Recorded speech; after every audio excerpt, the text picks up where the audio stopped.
ದುಃಖ ಇದೆ ಅಂದರೆ ಶರೀರ ಅಂತಕ್ಕಂಥ ಕಡಿಮೆನೇ ದುಃಖ ಇದೆ. ದೇವೋಪಾದಾನೈಕ ಹೇತುತ್ವ ಸುರೇಶಾಚಾರ್ಯಂತಾರೆ. ಯಾಕೆ ದುಃಖ ಇದೆ ಅಂದರೆ ಶರೀರ ಕಡಿಮೆನೇ ದುಃಖ ಇದೆ. ನೀವು ಯಾವುದೇ ದುಃಖ ವ್ಯಸನ ಸಂಖ್ಯೆ ಹೇಳ್ಕೊಳ್ಳಿ, ಶರೀರ ಸಂಬಂಧ ಇದ್ದರೆ ಯಾವ ದುಃಖನೂ ಇಲ್ಲ. ಶರೀರ ಅಂತಕ್ಕಂಥ ಕಡಿಮೆನೇ ದುಃಖ ಇದೆ. ಇವಾಗ ಶರೀರ ಯಾಕೆ ಪಡೆದ್ವಿ ಅಂದರೆ ಪೂರ್ವೋಚಿತ ಧರ್ಮ ಮೂಲತ್ವ, ಜನ್ಮಗಳಲ್ಲಿ ಧರ್ಮ ಪಾಪ ಪುಣ್ಯ ಅಂತ ಮಾಡ್ಕೊಂಡಿದ್ವ ಅದನ್ನು ಅನುಭವಿಸ್ಲಿಕ್ಕೆ ಶರೀರ ಅಂತಕ್ಕಂಥ ಬಂದಿದೆ. ಆ ಪಾಪ ಪುಣ್ಯ ಧರ್ಮದಲ್ಲಿ ಯಾಕೆ ಮಾಡಿದ್ವಿ? ಸುಮ್ಮನಿದ್ದಾಗಿತ್ತಲ್ಲ. ಇದೊಂದೇ ಕಷ್ಟವಾದ ಕೆಲಸ. ಯಾವುದು? ಸುಮ್ಮನೆ ಇರೋದೊಂದೇ ಕಷ್ಟವಾದ ಕೆಲಸ. ನಿಜವಾದ ಎಷ್ಟು ಪ್ರಯತ್ನ ತಗೊಳ್ತಾನೋ, ಎಷ್ಟು ಒದ್ದಾಡ್ತಾನೋ, ಏನು ಬೇಡಪ್ಪ ಸುಮ್ಮನೆ ಕೂತ್ಕೋ ಅಂದರೆ ಆಗಲ್ಲ. ಅದೇ ಕಷ್ಟವಾದ್ದು. ಸುಮ್ಮನೆ ಕೊಡ್ಲಿಕ್ಕೆ ಆಗಲ್ಲ. ಆದ ಕಾರಣ ಏನೋ ಆಸೆ ಬೆಳೆಸ್ಕೊಳ್ಳಿ, ಕರ್ಮ ಮಾಡ್ತೀವಿ. ಅದರಲ್ಲಿ ಪಾಪ ಪುಣ್ಯ ಧರ್ಮ ನಮ್ಗೆ ಗೊತ್ತಿಲ್ಲದೆ ನಡೆಯುತ್ತೆ. ಕೆಲವು ನಾವು ಗೊತ್ತಿದ್ದು ಮಾಡ್ತೀವಿ, ಕೆಲವು ಗೊತ್ತಿಲ್ಲದ ನಡೆಯುತ್ತೆ. ಹೌದಾ? ಸರಿ, ಯಾಕೆ ಕರ್ಮ ಮಾಡಿದ್ವಿ ಅಂದರೆ ಆಸೆ ಅನ್ನತಕ್ಕಂದಿದೆ, ಅದಕ್ಕೋಸ್ಕರ ಕರ್ಮ ಮಾಡಿದ್ವಿ. ಆಸೆ ಯಾಕೆ ಬಂತು? ನನಗಿನ್ನ ಭಿನ್ನವಾಗಿರ್ತಕ್ಕಂಥ ಪ್ರಪಂಚ ಇದೆ, ಅದು ನೋಡಿದಾಗ ಆಸೆ ಅನ್ನತಕ್ಕಂಥ ಬರುತ್ತೆ. ನಿಜ ನಮಗೆ ಅವಶ್ಯಕತೆ ಇಲ್ಲ, ಬಟ್ ಅಲ್ಲಿ ಪ್ರಪಂಚ ನೋಡಿದಾಗ, ಬೇರೆಯವ್ರು ನೋಡಿದಾಗ ನಮ್ಮನೆ ಸೋಫಾ ಸೆಟ್ನ ಅವಶ್ಯಕತೆ ಇರಲಿಲ್ಲ. ಚಾಪೆ ಮೇಲೆ ಕೂತ್ಕೊಳ್ತಿದ್ವಿ, ಚಾಪೆ ಮೇಲೆ ಮಲಗ್ತಿದ್ವಿ, ಚಾಪೆ ಮೇಲೆ ಹೇಳ್ತಿದ್ವಿ, ಆರೋಗ್ಯವಾಗಿರೋದು. ಯಾವಾಗ ನಮ್ಮ ನೆಂಟರ ಮನೆಗೆ ಹೋದ್ವಿ, ಅವ್ರ ಮನೆಗೆ ಸೋಫಾ ಸೆಟ್ ಹಾಕ್ಕೊಂಡಿದ್ರು. ಅವ್ರ ಮನೆಗೆ ಸೋಫಾ ಸೆಟ್ ಹಾಕ್ಕೊಂಡಿದ್ದಾರೆ ಅಂದರೆ ಈಗ ನಮಗೆ ಮರ್ಯಾದೆ ಹೋಗುತ್ತೋ ಇಲ್ಲ ಅಂದ್ಬಿಟ್ಟು ಅಂದ್ಕೊಂಡ್ವಿ. ನಿಜವಾದ ದುಡ್ಡು ಖರ್ಚು, ಆರೋಗ್ಯನೂ ಕೆಡುತ್ತೆ. ಯಾವಾಗ ಮೇಲೆ ಕೂತ್ಕೊಂಡು ಟಿ ವಿ ನೋಡಿ ಬಿ ಪಿ, ಶುಗರು, ಮಂಡಿ ನೋವು ಎಲ್ಲ ಶುರುವಾಗುತ್ತೆ. ಆದರೆ ಆಸೆಗೆ ಬೆಳೆಸ್ಕೊಳ್ತಲೇ ಇತ್ತು. ಅಂದರೆ ನನಗಿನ್ನ ಭಿನ್ನವಾಗಿರತಕ್ಕಂಥ ಪ್ರಪಂಚ ಎಲ್ಲಿಂದ ತನಕ ಇರುತ್ತೋ ಅಲ್ಲಿಂದ ತನಕ ಆಸೆ ಬಂದೇ ಬರುತ್ತೆ. ಮತ್ತು ಭಿನ್ನವಾದ ಪ್ರಪಂಚ ಇದ್ದೇ ಇದೆಯಲ್ಲ ಅಂದರೆ ಇಲ್ಲ, ಇದು ಅವಿದ್ಯೆಯಿಂದ ಕಾಣ್ತಿರ್ತಕ್ಕಂಥದ್ದು ಅಂತಾರೆ. ನಾವು ಬಂದು ಈ ಪ್ರಪಂಚಕ್ಕೆ ಸತ್ಯ ಅನ್ನಿಸ್ತು, ಸತ್ಯ ಅಂತ ಒಪ್ಕೊಂಡು ಜೀವನ ಮಾಡ್ತಿದ್ದೀವಿ. ಯಾವತ್ತೂ ವಿಚಾರ ಮಾಡ್ಕೋದಿಲ್ಲ. ನಮ್ಮ ಜೀವನದಲ್ಲಿ ಸಾಕಷ್ಟು ಸಲ ಅನಿಸುತ್ತೆ, ನಾನು ಅಂದ್ಕೊಂಡಿದ್ದು ಸತ್ಯ ಅಲ್ಲ, ಮೋಸ ಆಯಿತು ಅಂತ ಅನಿಸುತ್ತೆ. ಮೋಸ ಆಯಿತು ಅಂದ್ಕೊಳ್ತೀವಿ ಹೊರತು ನಾನು ಸತ್ಯ ಅಂದ್ಕೊಂಡಿದ್ದು ಸರಿನೇ ಅಂತ ಯೋಚನೆ ಮಾಡೋದು. ನೋಡಿ, ಮಗನ ಮದುವೆ ಆಯಿತು. ಆ ಮದುವೆ ಈಗಿನ ಕಾಲಕ್ಕಂತೂ ಆ ಮದುವೆಗೆ ಸಿಕ್ಕಾಪಟ್ಟೆ ಖರ್ಚು ಮಾಡ್ತಾರೆ, ಭಾಳಷ್ಟು ಚುರುಮುಡಿಯಿಂದ ನಡೆಯುತ್ತೆ. ಯಾವ ವಯಸ್ಸಾಗಿರೋರಿಗಾದ್ರೂ ನಮ್ಮ ಮದುವೆ ಈಗ ನಡೀಲಿಲ್ಲ, ಇನ್ನೊಂದು ಸಲ ಮದುವೆ ಮಾಡ್ಕೊಂಡು ಚೆನ್ನಾಗಿರುತ್ತೆ ಅನಿಸುತ್ತೆ. ಅಷ್ಟು ವೈಭವದಲ್ಲಿ ನಡೆಯುತ್ತೆ. ಹೌದಾ? ಮಗ ಸೊಸೆ ಕಾಲು ಮಾಡಿ ನಮಸ್ಕಾರ ಮಾಡ್ತಿದ್ರೆ ಎಷ್ಟು ಆನಂದನೋ. ಮಹಾಲಕ್ಷ್ಮಿ ಮನೆಗೆ ಬಂದ್ಬಿಟ್ರೆ ಆನಂದ ಅನಿಸುತ್ತೆ. ಹೌದಾ? ಸ್ವಲ್ಪ ನಮಸ್ಕಾರ ಮಾಡೋ ಸಮಯದಲ್ಲಿ ಸೂಕ್ಷ್ಮವಾಗಿ ಅವರು ನೋಡೋದು ಸಾಕು ಅರ್ಥ ಆಗುತ್ತೆ ಮೋಸ ಇದು ಅಂತಕ್ಕೆ. ನನಗೆ ಭಾಳಷ್ಟು ಜನ ತೋರಿಸ್ತಾರೆ, ಸಮಯ ನೋಡಿ ಸ್ವಲ್ಪ ಹೊತ್ತು ಅಂತಾರೆ. ಆಡಿಯೋ ವಿಡಿಯೋ ತೆಗೆದಿರ್ತಾರಲ್ಲ, ತೋರಿಸ್ತಾರೆ. ಅದ್ರಲ್ಲಿ ನೋಡಿದ್ರೆ ನಮಸ್ಕಾರ ಮಾಡ್ತಿರ್ತಾರೆ, ಮುಖ ಎತ್ತಕ್ಕಾಗಿರುತ್ತೆ ಅಂದರೆ ಕ್ಯಾಮ್ರಾ ಕಡೆಗೆ. ನೀವು ನಿಜವಾಗಿ ಯಾರು ನಮಸ್ಕಾರ ಮಾಡ್ತಿದ್ಯಾ? ಕ್ಯಾಮ್ರಾಗೋಸ್ಕರ ನಮಸ್ಕಾರ ಮಾಡ್ತೀವಿ. ಇದು ಅರ್ಥ ಆಗಲ್ಲ, ಭಾಳಷ್ಟು ಆನಂದ ಅಂದ್ಕೊಳ್ತೀವಿ. ಮತ್ತು ಮನೆಗೆ ಬಂದು ಒಂದು 10 ದಿವಸ ಆಯಿತು ಅಂದರೆ ಕಾಲು ಮುಟ್ಟು ನಮಸ್ಕಾರ ಮಾಡಲಿಕ್ಕೆ ಬಂದವರು ಇವತ್ತು ಕೈಕಾಲು ಮುರಿಲಿಕ್ಕೂ ಸಿದ್ಧ ಆಗ್ತಾರೆ. ಅಷ್ಟು ಸತ್ಯವಾಗಿತ್ತು. ಇವತ್ತು ಯಾಕೆ ಹೀಗಾಯಿತು? ಅದು ಸತ್ಯನೋ ಇದು ಸತ್ಯನೋ, ಯಾವ ಸತ್ಯ ಅಂತ ವಿಚಾರ ಮಾಡಲಿಕ್ಕೆ ಹೋಗಲ್ಲ. ಸತ್ಯ ಅಂತ ಇಟ್ಕೊಂಡ್ಬಿಟ್ಟಿದ್ದೀವಿ. ವಿಚಾರ ಮಾಡುವಂಥ ಮಹಾತ್ಮ ಉಪನಿಷತ್ತು ಹೇಳುತ್ತೆ, ಈ ಜಗತ್ತನ್ನತಕ್ಕಂಥದ್ದು ಸುಳ್ಳು ಅಂತ ಹೇಳಲ್ಲ, ಪರಮಾತ್ಮ ಸ್ವರೂಪ. ಗಂಡನಲ್ಲ, ಪರಮಾತ್ಮ ಸ್ವರೂಪ. ಹೆಂಡತಿ ಅಲ್ಲ, ಪರಮಾತ್ಮ ಸ್ವರೂಪ. ಅತ್ತೆ ಅಲ್ಲ, ಪರಮಾತ್ಮ ಸ್ವರೂಪ. ಮನೆಗಿಟ್ಟ ಒಬ್ಬರು ಎಲ್ಲರೂ ಪರಮಾತ್ಮ ಸ್ವರೂಪನೇ, ಅಕ್ಕಪಕ್ಕದವ್ರು ಪ್ರತಿಯೊಬ್ಬರು ಪರಮಾತ್ಮ ಸ್ವರೂಪ ಅಂತ ಹೇಳುತ್ತೆ. ನಮ್ಗೆ ಅದು ಗೊತ್ತಿಲ್ಲ, ಅದ ಕಾರಣ ದುಃಖಿಗಳಾಗಿದ್ದೀವಿ. ಅದನ್ನು ಅರ್ಥ ಮಾಡ್ಕೋಬೇಕಾದ್ರೆ 3 ಗುಣಗಳನ್ನು ಸತ್ವ ರಜ ತಮಸ್ಸು ಅನ್ನತಕ್ಕಂಥ ಗುಣಗಳಿದೆ. ಅದರಲ್ಲಿ ಸಾತ್ವಿಕ ಗುಣವನ್ನು ಬೆಳೆಸ್ಕೋಬೇಕು ಅಂತ ನೋಡಿದ್ರೆ 14ನೇ ಅಧ್ಯಾಯದಲ್ಲಿ. ಮತ್ತೆ ಮಾಡತಕ್ಕಂಥ ಎಲ್ಲ ಸಾಧನೆ ವ್ಯವಹಾರವನ್ನು ನಾವು ಸಾತ್ವಿಕವಾಗಿ ಮಾಡಬೇಕು, ರಜೋಗುಣ ತಮಗುಣದಿಂದ ಮಾಡಬಾರ್ದು ಅಂತ ನೋಡಿದ್ವಿ. ಮತ್ತು ರಾಕ್ಷಸಿ ಪ್ರವೃತ್ತಿನ ಕಳ್ಕೋಬೇಕು. ರಾಕ್ಷಸರು ಅಂದರೆ ಹಿಂದಿನ ಕಾಲದಲ್ಲಿದ್ದರು. ರಾವಣ, ಕಂಸ, ಹಿರಣ್ಯಕಶಿಪು ಇವರೆಲ್ಲ ರಾಕ್ಷಸರು. ನಾವು ಮನುಷ್ಯರು ಅಂದ್ಕೊಳ್ತೀವಿ, ಅಲ್ಲ. ಒಂದು ಕೇಳಿ, ಹಿರಣ್ಯಕಶಿಪು ರಾಕ್ಷಸ ಅಂತೀವಿ. ಹಿರಣ್ಯ ಅಂದರೆ ಬಂಗಾರ, ದುಡ್ಡು. ಕಶಿಪು ಅಂದರೆ ಅದನ್ನು ಪ್ರೀತಿಸೋರು. ಅಂದರೆ ಬಂಗಾರ ಅಂದರೆ ಯಾರ್ಯಾರ ಪ್ರೀತಿ ಇದೆಯೋ, ದುಡ್ಡು ಅಂದರೆ ಯಾರ್ಯಾರ ಪ್ರೀತಿ ಇದೆಯೋ ಅವರೇ ಹಿರಣ್ಯಕಶಿಪು. ಯಾರ್ಯಾರು? ಎಲ್ಲರೂ ಸ್ವಾಮಿನ ಸೇರಿಸ್ಕೊಂಡು.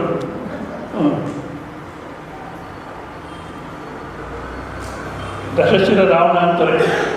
10 ತಲೆ ಇರತಕ್ಕಂಥ ರಾವಣ ರಾಕ್ಷಸನ ಅಲ್ಲ. ಪಂಚಜ್ಞಾನೇಂದ್ರಿಯಗಳು ಅಂದರೆ ಕಣ್ಣು, ಕಿವಿ, ಮೂಗು, ನಾಲಿಗೆ, ಚರ್ಮ.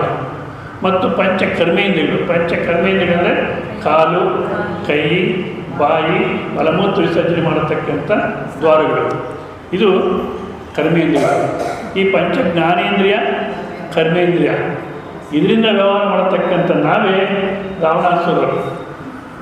ಆಗಿನ ಕಾಲಕ್ಕಿದ್ದವರಲ್ಲ. ಅಂದಾಗ ನಮ್ಮಲ್ಲೇ ರಾಕ್ಷಸಿ ಪ್ರವೃತ್ತಿ ಇರತಕ್ಕಂಥದ್ದಿದೆ. ಆ ರಾಕ್ಷಸಿ ಪ್ರವೃತ್ತಿನ ಕಳ್ಕೊಂಡು ದೈವಿಕ ಪ್ರವೃತ್ತಿನ ಬೆಳೆಸ್ಕೋಬೇಕು ಅಂತ ನೋಡಿ. ಮತ್ತೆ 2ನೇ ಅಧ್ಯಾಯದಲ್ಲಿ, ಆ 2ನೇ ಅಧ್ಯಾಯದಲ್ಲಿ ಮಾಡತಕ್ಕಂಥ ವಿಚಾರದಲ್ಲಿ ಇಷ್ಟು ಮಾತ್ರ ನಾವು ಜ್ಞಾಪಕ ಇಟ್ಕೊಂಡಿರ್ಬೇಕು. ನೆನ್ನೆ ಕೂಡ ಹೇಳಿದ್ದೆ ನಾನು. ಶರೀರ, ಇಂದ್ರಿಯ, ಬುದ್ಧಿ, ಮನಸ್ಸು, ಅಹಂಕಾರ ಇದು ನಾವು ಹೊರಗಡೆ ಕಾಣತಕ್ಕಂಥ ನಮ್ಮ ರೂಪ. ಯಾವುದೇ ರಕ್ತ ಸಂಬಂಧದಲ್ಲಿ ಆಗಲಿ ನೋಡಿ, ಗಂಡ ಹೆಂಡತಿ ವ್ಯವಹಾರದಲ್ಲಿ ಭಾಳ ಸನ್ನಿಹಿತವಾದಂಥ ಸಂಬಂಧ. ಅದರಲ್ಲಿ ಒಬ್ರನ್ನೊಬ್ರು ಶರೀರ ನೋಡೇ ವ್ಯವಹಾರ ನಡೆಯುತ್ತೆ. ಹೌದಾ? ನೆಕ್ಸ್ಟು ಸ್ವಲ್ಪ ಅರ್ಥ ಮಾಡ್ಕೊಳ್ಳಿಕ್ಕೆ ಪ್ರಯತ್ನ ಪಟ್ಟರೆ ಅವ್ರ ಮನಸ್ಸನ್ನು ಅರ್ಥ ಮಾಡ್ಕೋಬೋದು. ಗಂಡ ಹೆಂಡತಿಯ ಮನಸ್ಸನ್ನು ಅರ್ಥ ಮಾಡ್ಕೋಬೋದು, ಹೆಂಡತಿ ಗಂಡನ ಮನಸ್ಸನ್ನು ಅರ್ಥ ಮಾಡ್ಕೋಬೋದು. ಪ್ರಯತ್ನ ಪಟ್ಟರೆ ಅಂತಿದ್ದೀನಿ ನಾನು. ಯಾಕೆ ಅಂದರೆ 30 ವರ್ಷ 40 ವರ್ಷ ಜೊತೆ ಜೀವನ ಮಾಡಿದ್ರು ಒಬ್ರನ್ನೊಬ್ರು ಅರ್ಥ ಮಾಡ್ಕೊಂಡಿರಲ್ಲ. 60ನೇ ವಯಸ್ಸು ಹುಟ್ಟಿದಬ್ಬದಲ್ಲೂ ಹೊಡೆದಾಡ್ತಲೇ ಇರ್ತಾರೆ. ಯಾವ ರೀತಿ ಇರ್ತದೆ ಗೃಹಸ್ಥಿಯಲ್ಲಿ ವ್ಯವಹಾರ? 60ನೇ ವರ್ಷ ಹುಟ್ಟಿದಬ್ಬ ಆಕೆ 2 ಟೈ ತೊಗೊಂಬರ್ತಾಳೆ ಯಜಮಾನರಿಗೆ ಪ್ರೆಸೆಂಟೇಷನ್. ಇವರು ಸಾಯಂಕಾಲಕ್ಕೆ ಒಂದು ಟೈ ಕಟ್ಕೊಂಡು ನಡಿ ದೇವಸ್ಥಾನಕ್ಕೆ ಹೋಗ್ಬಿಟ್ಕೊಳ್ಳೋಣ ಅಂತ ರೆಡಿ ಆಗ್ತಾರೆ. ನೋಡ್ತಾಳೆ ಒಂದು ಸಲ, ಅದ್ಯಾಕೆ ಇದನ್ನು ಕಟ್ಕೊಂಡ್ರೆ ಅದು ಚೆನ್ನಾಗಿಲ್ಲ ನೋಡಿ, ತಂದಿರೋದು 2 ಅದನ್ನು ಕಟ್ಕೊಂಡಿದ್ರೆ ಇದೇ ಪ್ರಶ್ನೆ ಬರೋದು. ಹೌದಲ್ಲ? ಒಲಿ ಹಿಂದಕ್ಕೊಂದು ಮುಂದಕ್ಕೊಂದು ಕಟ್ಕೊಳ್ಳೋಣ ಅಂದರೆ ನಿಮ್ಮ ಜೊತೆಗೆ ಬರೋದೇ ಹುಚ್ಚ ಅಂದ್ಬಿಡ್ತಾರೆ ಜನ ಅಂತ. ಆ ಗಲಾಟೆ ಶುರುವಾಗಿರುತ್ತೆ. ಒಟ್ಟಿನಲ್ಲಿ 60 ವಯಸ್ಸು ಹುಟ್ಟಿದಬ್ಬಲ್ಲಿ 40 ವರ್ಷ ಆಗಿದೆ ಮದುವೆ ಆಗಿ, ಒಬ್ಬರ ಮನಸ್ಸೊಬ್ಬರಿಗೆ ಅರ್ಥ ಆಗಿತ್ತು ಅಂದರೆ ಅರ್ಥ ಆಗಿಲ್ಲ. ನೋಡೇ ಇಲ್ಲ ಮನಸ್ಸನ್ನು, ಕೇಳೋ ಶರೀರ ಮಾತು ಇಷ್ಟಿಂದಲೇ ವ್ಯವಹಾರ ನಡೀತಾ ಇದೆ. ಇನ್ನು ಬುದ್ಧಿ ಇದೆ ಅಂತ ಒಪ್ಕೊಳ್ಳೋದೇ ಇಲ್ಲ. ಗಂಡನ ಬುದ್ಧಿ ಇದೆ ಅಂತ ಹೆಂಡತಿ ಒಪ್ಪಲ್ಲ, ಹೆಂಡತಿ ಬುದ್ಧಿ ಇದೆ ಅಂತ ಗಂಡ ಒಪ್ಪಲ್ಲ. ಭಾರತ ದೇಶ ಆದ ಕಾರಣ ಓಪನಾಗಿ ಹೇಳೋಲ್ಲ ಅಷ್ಟೇ. ಆ ಮಗುನ ಹೇಳ್ತಿರ್ತಾರೆ. ಮಗುನ ನೋಡಿ ಕಣ್ಣು ಮೂಗು ಎಲ್ಲ ನಾನಿದ್ದಾಗೆ ಇದೆ. ಬುದ್ಧಿಯೆಲ್ಲ ಅವ್ರ ಅಪ್ಪನ ಬುದ್ಧಿನೇ, ದರಿದ್ರ ಬುದ್ಧಿ. ಅವ್ರ ಅಪ್ಪ ಹೇಳ್ತಾರೆ, ನನ್ನ ಬುದ್ಧಿ ಇದ್ರೆ ಹೇಗೆ ಬದುಕೊಂತಾರೆ. ನಿನ್ನ ಬುದ್ಧಿ ಇದ್ದರೆ 5,000 ಬಂದರೆ 10,000 ಖರ್ಚು ಮಾಡ್ತೀಯ, ಜೀವನ ನಡೆಯಲ್ಲ. ನನ್ನ ಬುದ್ಧಿ ಇದ್ರೆ ಅಂದರೆ ಒಬ್ರಿಗೊಬ್ರು ಬುದ್ಧಿ ಇದೆ ಅಂತ ಒಪ್ಪೋದೇ ಇಲ್ಲ. ಅದೇನು ಶರೀರನೂ ವ್ಯವಹಾರ ನಡೆಯುತ್ತೆ, ಮಾತನ್ನು ವ್ಯವಹಾರ ನಡೆಯುತ್ತೆ, ಮನಸ್ಸನ್ನು ನೋಡಿ ಸರಿಯಾಗಿ ಅರ್ಥ ಮಾಡ್ಕೊಂಡಿಲ್ಲ, ಬುದ್ಧಿ ನೋಡಿ ಅರ್ಥ ಮಾಡ್ಕೊಂಡಿಲ್ಲ. ಒಂದು ವೇಳೆ ಇನ್ನು ಇದನ್ನು ಮಾತ್ರ ಇಬ್ಬರು ಒಪ್ಕೊಳ್ತಾರೆ. ಸಾವನ್ನೇನು ಭಾಳ ಅಹಂಕಾರಿ, ಅವಳ ಜೊತೆ ಜೀವನ ಮಾಡಲಿಕ್ಕೆ ಆಗೋದಿಲ್ಲ, ನಾನು ಅರ್ಥ ಮಾಡ್ತಿದ್ದೀನಿ ಅಂತಾರೆ. ಆಕೆನೂ ಹಾಗೆ ಹೇಳ್ತಾಳೆ, ಏನೋ ನಾನು ಸ್ವಲ್ಪ ತಾಳ್ಮೆಯಿಂದ ಇರೋದನ್ನ ಈ ಸಂಸಾರ ಮತ್ತೆ ಕೂತ್ಕೊಳ್ಳೋದಕ್ಕೆ ಕೂತ್ಕೊಳ್ಳಿ, ಇಲ್ಲ ನಿಂತೋಗಿ ಮತ್ತೆ ಗಲಾಟೆ ಮಾಡಬಾರ್ದು. ಯಾಕೆ ಕೇಳಿ ನೀನೇನು ಮತ್ತೆ ತಾಳ ಹೊಡಿತೆ ಕೇಳಿ, ನೀವು ಕೇಳಿ ಮತ್ತೆ ಇಷ್ಟ. ಅಹಂಕಾರಿ ಅವ್ರ ಹತ್ರ ಜೀವನ ಮಾಡೋದು ಕಷ್ಟ. ಅದೇನಾಯಿತು, ಶರೀರ, ಮನಸ್ಸು, ಬುದ್ಧಿ, ಅಹಂಕಾರ ಇಷ್ಟು ತನಕ ನೋಡಿ. ಅವರು ನೋಡಿದ್ದೀವಿ, ಅವರು ನಮ್ಗೆ ಚೆನ್ನಾಗಿ ಪರಿಚಯ ಅವರು ಅಂತೀವಿ, ನಿಜವಾದ ಪರಿಚಯ ಆಗಿಲ್ಲ. ಯಾಕೆ ಶರೀರ ನಂತಕ ಅವ್ರಿಗೆ ಸಂಬಂಧಿಸಿದ್ದು, ಮನಸ್ಸು ಅವ್ರಿಗೆ ಸಂಬಂಧಿಸಿದ್ದು, ಬುದ್ಧಿನೂ ಅವ್ರಿಗೆ ಸಂಬಂಧಿಸಿದ್ದು, ಅಹಂಕಾರ ಅವ್ರಿಗೆ ಸಂಬಂಧಿಸಿದ್ದು. ಅದು ಅವರು ನೋಡಿದ್ದೀರೋ ಅಂದರೆ ನೋಡಿಲ್ಲ. ಅವರು ನೋಡ್ಕೋಬೇಕಾದ್ರೆ ನನ್ನನ್ನು ಚೆನ್ನಾಗಿ ನೋಡ್ಕೊಂಡಿರ್ಬೇಕು. ನನ್ನನ್ನು ಚೆನ್ನಾಗಿ ನೋಡ್ಕೋಬೇಕು ಅಂದರೆ ಯಾವ ರೀತಿ ನೋಡ್ಕೊಳ್ಳಿಕ್ಕೆ ಸಾಧ್ಯ ಅಂದರೆ ನಿತ್ಯ ಅನುಭವ. ನಿಮ್ಗೆಲ್ಲರಿಗೂ ಇದೆಯೋ ಇಲ್ಲ? ನನ್ನ ಪ್ರಶ್ನೆ ಹಾಕಿದಾಗ ಸಮಾಧಾನ ಕೊಡಿ, ಹೆಂಗಸಾದ್ರು ಸರಿ ಗಂಡಸಾದ್ರು ಸರಿ. ನಿದ್ದೆ ಅನುಭವ ನಿಮ್ಗೆ ಇದೆಯೋ ಇಲ್ಲ? ಇದೆ, ಹೌದಾ? ಈಗ ನಿದ್ದೆ ಅನುಭವ ಮನಸ್ಸಿಗೆ ತಂದುಕೊಂಡು ಯೋಚನೆ ಮಾಡಿ. ನಿದ್ದೆನಲ್ಲಿ ನಾನು ಹೆಣ್ಣು ಗಂಡು ಅನ್ನಿಸ್ತೋ, ಗಂಡ ಹೆಂಡತಿ ಅನ್ನಿಸ್ತೋ, ಏನು ಅನ್ನಿಸ್ತು? ಏನು ಅನಿಸಿಲ್ಲ, ಹೌದಾ? ನಾನಿದ್ದೀನಿ ಅಂತಲೂ ಅನಿಸಿಲ್ಲ, ನಾನು ಅಂತಲೂ ಅನಿಸಿಲ್ಲ. ಆದರೂ ನೀವಿದ್ರೋ ಇಲ್ಲ, ಹೌದಾ? ಅದು ನಿಮ್ಮ ನಿಜ ಸ್ವರೂಪ. ಈಗಲೂ ಅದೇನೇ ನೀವು. ಶರೀರ, ಇಂದ್ರಿಯ, ಬುದ್ಧಿ, ಮನಸ್ಸು ಎಲ್ಲ ಅವತ್ತೆಲ್ಲ ಕಾಣಿಸ್ಕೊಂಡು ಇಲ್ಲವಾಗ್ಬಿಡುತ್ತೆ. ಇವನ್ನೆಲ್ಲ ಪಡ್ಕೊಂಡು ನಾವು ಇರ್ತೀವಿ, ಆನಂದವಾಗಿರ್ತೀವಿ. ನಿದ್ದೆ ಮಾಡೋದ್ರಲ್ಲಿ ನಿಮ್ಗೆ ಯಾವ ಥರ ಬೇಸರ ಬಂದಿದೆಯೋ, ಸಮಯ ಸಿಕ್ಕಿದ್ರೆ ನಿದ್ದೆ ಮಾಡ್ತೀವಿ. ಆಫೀಸಲ್ಲಿ ಭಾರತ ದೇಶದಂತ ಆಫೀಸಲ್ಲಿ ನಿದ್ದೆ ಮಾಡ್ತಾರೆ. ಆಫೀಸಲ್ಲಿ ನಿದ್ದೆ ಮಾಡಿದ್ರೆ ಅವನಿಗೆ ಬೋನಸ್ಸು, ಇನ್ಕ್ರಿಮೆಂಟು ಎಲ್ಲ ಕೊಡ್ತಾರೆ, ಸ್ಪೆಷಲ್ ಇನ್ಕ್ರಿಮೆಂಟ್ ಎಲ್ಲ ಕೊಡ್ತಾರೆ. ಯಾಕೆಂದ್ರೆ ಎದ್ದರೆ ಸ್ಟ್ರೈಕ್ ಮಾಡ್ತಾನೆ ಅಂತ. ಬಸ್ಸಲ್ಲಿ ನಿದ್ದೆ ಮಾಡ್ತೀವಿ. ಟಿಕೆಟ್ ಕೂಡ ಜನ ಟಿಕೆಟ್ ಕೂಡ ತೊಗೊಳ್ಳಲ್ಲ, ಕೂತ್ಕೊಳ್ತಾರೆ, ಹಾಗೆ ನಿದ್ದೆಗೆ ಹೋಗ್ಬಿಡ್ತಾರೆ. ಅವನು ಕಂಡಕ್ಟರ್ ಒಂದು ಎಬ್ಸಿದ್ರೆ ಏನೋ ಬೇಸರ, ನಮಗೆ ಡಿಸ್ಟರ್ಬ್ ಮಾಡ್ತಾನೆ ಅಂತ. ಅಂದರೆ ಒಂದು ಡ್ರೈವರ್ ಮಾತ್ರ ನಿದ್ದೆ ಮಾಡಲ್ಲ, ಸದ್ಯ ಅದನ್ನು ಪುಣ್ಯ. ಇನ್ನೂ ಅಷ್ಟೊಂದು ಕೆಟ್ಟಿಲ್ಲ ನಮ್ಮ ಭಾರತ ದೇಶ. ಡ್ರೈವರ್ ನಿದ್ದೆ ಮಾಡಲ್ಲ. ಬಸ್ಸಲ್ಲಿ ನಿದ್ದೆ ಮಾಡ್ತೀವಿ, ಮನೆಯಲ್ಲಿ ನಿದ್ದೆ ಮಾಡ್ತೀವಿ, ಅಂಗಡಿನಲ್ಲಿ ನಿದ್ದೆ ಮಾಡಲ್ಲ. ಅವಾಗ ಭಾಳ ಜಾಗ್ರತೆಯಾಗಿರ್ತೀವಿ. ಎಲ್ಲಿ ಸಮಯ ವೇದಾಂತ ಕ್ಲಾಸಲ್ಲಂತೂ ಕೈಯೆಲ್ಲ ಸ್ವಾಮಿಗಳಿದ್ದರೆ ಒಂದು ಸ್ವಲ್ಪ ಕಷ್ಟ, ಎಬ್ಬಿಸ್ಬಿಡ್ತಾರೆ. ಬೇರೆ ಸ್ವಾಮಿಗಳಾದ್ರೆ ಅವ್ರ ಪಾಡಿ ಅವ್ರು ಹೇಳ್ಕೊಂಡು ಹೋಗ್ತಾರೆ, ನೀವು ಏನಾರು ಮಾಡ್ಕೊ ಅಂತ ಅಲ್ಲೂ ನಿದ್ದೆ ಮಾಡ್ತೀವಿ. ನಿದ್ದೆನಲ್ಲಿ ನಾವು ಬೇಸರ ಇಲ್ಲ. ಆ ನಿದ್ದೆ ಅನುಭವನ ಮತ್ತೊಬ್ಬರು ನಾವು ಹೇಳಬೇಕಾದ್ರೆ ಯಾವ ರೀತಿ ಹೇಳ್ತೀವಿ? ಆನಂದವಾಗಿ ನಿದ್ದೆ ಮಾಡಿದೆ, ಹಾಗೆ ನಿದ್ದೆ ಮಾಡಿದೆ. ಆ ಆನಂದ, ಆ ಹಾನಿ ಎಲ್ಲಿಂದ ಬಂತು? ಬಂದಿದ್ದಲ್ಲ, ನಾನೇ ಅದೇ. ಅದು ನೆಕ್ಸ್ಟ್ ಶ್ಲೋಕದಲ್ಲಿ ಅರ್ಥ ಆಗಬೇಕಾದ್ರೆ ಇವೆಲ್ಲ ಚೆನ್ನಾಗಿ ಕೇಳಿರ್ಬೇಕು ನೀವು. ಅದು ದೇಶ ಕಾಲಕ್ಕೆ ಅತೀತ. ನೋಡಿ, ಈಗ ದೇಶ ಕಾಲ 6 ಗಂಟೆ 6:45 ಇಲ್ಲಿ ಪಾಂಡುರಂಗ ದೇವಸ್ಥಾನದಲ್ಲಿ ಇದ್ದೀವಿ ಅನ್ನೋ ಅನುಭವ ಇದೆ. 6:45 ಕಾಲದ ಅನುಭವ, ಪಾಂಡುರಂಗ ದೇವಸ್ಥಾನ ದೇಶದ ಅನುಭವ. ಈ ಕಾಲ ದೇಶದ ಅನುಭವ ಇಲ್ಲಿದೆ. ಇದೇ ರೀತಿ ಕನಸಿನಲ್ಲಿ ಅನ್ಸುತ್ತೆ ನಮಗೆ. ನಿದ್ದೆ ಎಂದಾಗ ಇಂಥ ಕಡೆ ಇಂಥ ಸಮಯದಲ್ಲಿ ನಿದ್ದೆ ಮಾಡ್ತಿದ್ದೀನಿ ಅನಿಸುತ್ತೋ? ಒಂದು ವೇಳೆ ಅದು ಅನಿಸಿದ್ರೆ ಅದು ನಿದ್ದೆ ಅಲ್ಲ, ಎಚ್ಚರ ಅಂತ, ಹೌದಾ? ಅಂದಾಗೇನಾಯಿತು? ನಿಜ ಭಾಳ ಅನುಭವಪೂರ್ವಕವಾಗಿದೆ ವೇದಾಂತ. ಸುಮ್ಮನೆ ಎಲ್ಲೆಲ್ಲೋ ಹೇಳ್ಕೊಂಡು ಏನೇನೋ ಮಾಡ್ತಾರೆ. ದೇಶ ಕಾಲ ಇದ್ದಾಗಲೂ ಇದ್ದೀರ ನೀವು. ದೇಶ ಕಾಲ ಇರತಕ್ಕಂಥ ಎಚ್ಚರದಲ್ಲೂ ಇದ್ದೀರ, ದೇಶ ಕಾಲ ಇರತಕ್ಕಂಥ ಕನಸಿನಲ್ಲೂ ಇದ್ದೀರ, ದೇಶ ಕಾಲ ಇಲ್ಲದೇ ಇರತಕ್ಕಂಥ ನಿತ್ಯದಲ್ಲೂ ಇದ್ದೀರ, ಹೌದಾ? ಏನಾಯಿತು? ದೇಶ ಕಾಲಕ್ಕೆ ಅತೀತ ನೀವು. ದೇಶ ಕಾಲಕ್ಕೆ ಅತೀತ. ಶರೀರ, ಇಂದ್ರಿಯ, ಬುದ್ಧಿ, ಮನಸ್ಸು, ಅಹಂಕಾರ ದೇಶ ಕಾಲದಲ್ಲಿದೆ. ನೀವು ದೇಶ ಕಾಲದಲ್ಲಿರ್ತಕ್ಕಂಥವರಲ್ಲ, ದೇಶ ಕಾಲಕ್ಕೆ ಅತೀತ. ಆದ ಕಾರಣ ಈಗ ಇದು ಶರೀರ ಇಂದ್ರಿಯ ಬುದ್ಧಿ ಮನಸ್ಸು ಅಹಂಕಾರ ಅನ್ನತಕ್ಕಂಥದ್ದು ಹೊರಗಡೆ ನಾವು ಕಾಣತಕ್ಕಂಥ ರೀತಿ.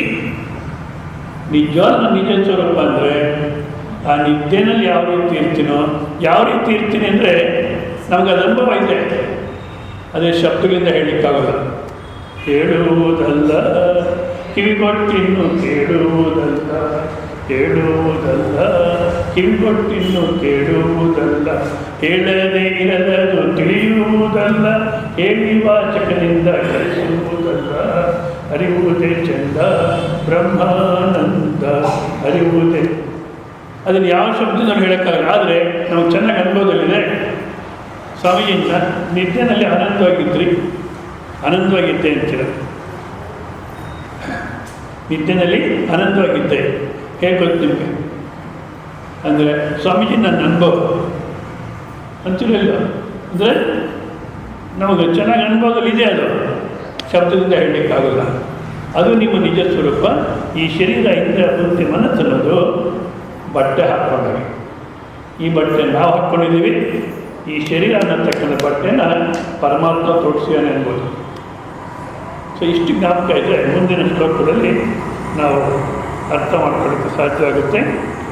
2ನೇ ಅಧ್ಯಾಯದ 19ನೇ ಶ್ಲೋಕ. ಶ್ರೀ 2ನೇ ಅಧ್ಯಾಯದ 19 ಗ್ರಂಥಗಳು ಭಗವದ್ಗೀತೆ ಪುಸ್ತಕ ತಂದಿರ್ತಕ್ಕಂಥ ನೋಡ್ಕೊಳ್ಳಿ. ಮತ್ತು ಸಾಮಾನ್ಯ ಭಗವದ್ಗೀತೆ ಪುಸ್ತಕಗಳು ಈಗಿನ ಕಾಲಕ್ಕೆ ಎಲ್ಲ ಮನೆಯಲ್ಲೂ ಇರುತ್ತೆ. ಏನಾದರೂ ಧೂಳು ಬಿದ್ದಿರುತ್ತೆ ಸಾಕಷ್ಟು, ಸ್ವಲ್ಪ ಅಲ್ಲಿ ತೆಗೆದು ಧೂಳು ಕೊಡಬಿಟ್ಟು ತಗೊಂಬನ್ನಿ, ಇಲ್ಲಿ ಶ್ಲೋಕವನ್ನು ಹೇಳ್ಕೊಟ್ಟು ಒಂದೊಂದು ಶಬ್ದಕ್ಕೆ ಅರ್ಥವನ್ನು ಹೇಳಿ ಪ್ರಯತ್ನ ಮಾಡೋಣ. ಈಗ ಹೇಳಲಿಕ್ಕೆ ಪ್ರಯತ್ನ ಮಾಡಿದ್ರು. ಓಂ ಶ್ರೀ ಕೃಷ್ಣ ಪರಬ್ರಹ್ಮಣೇ ನಮಃ.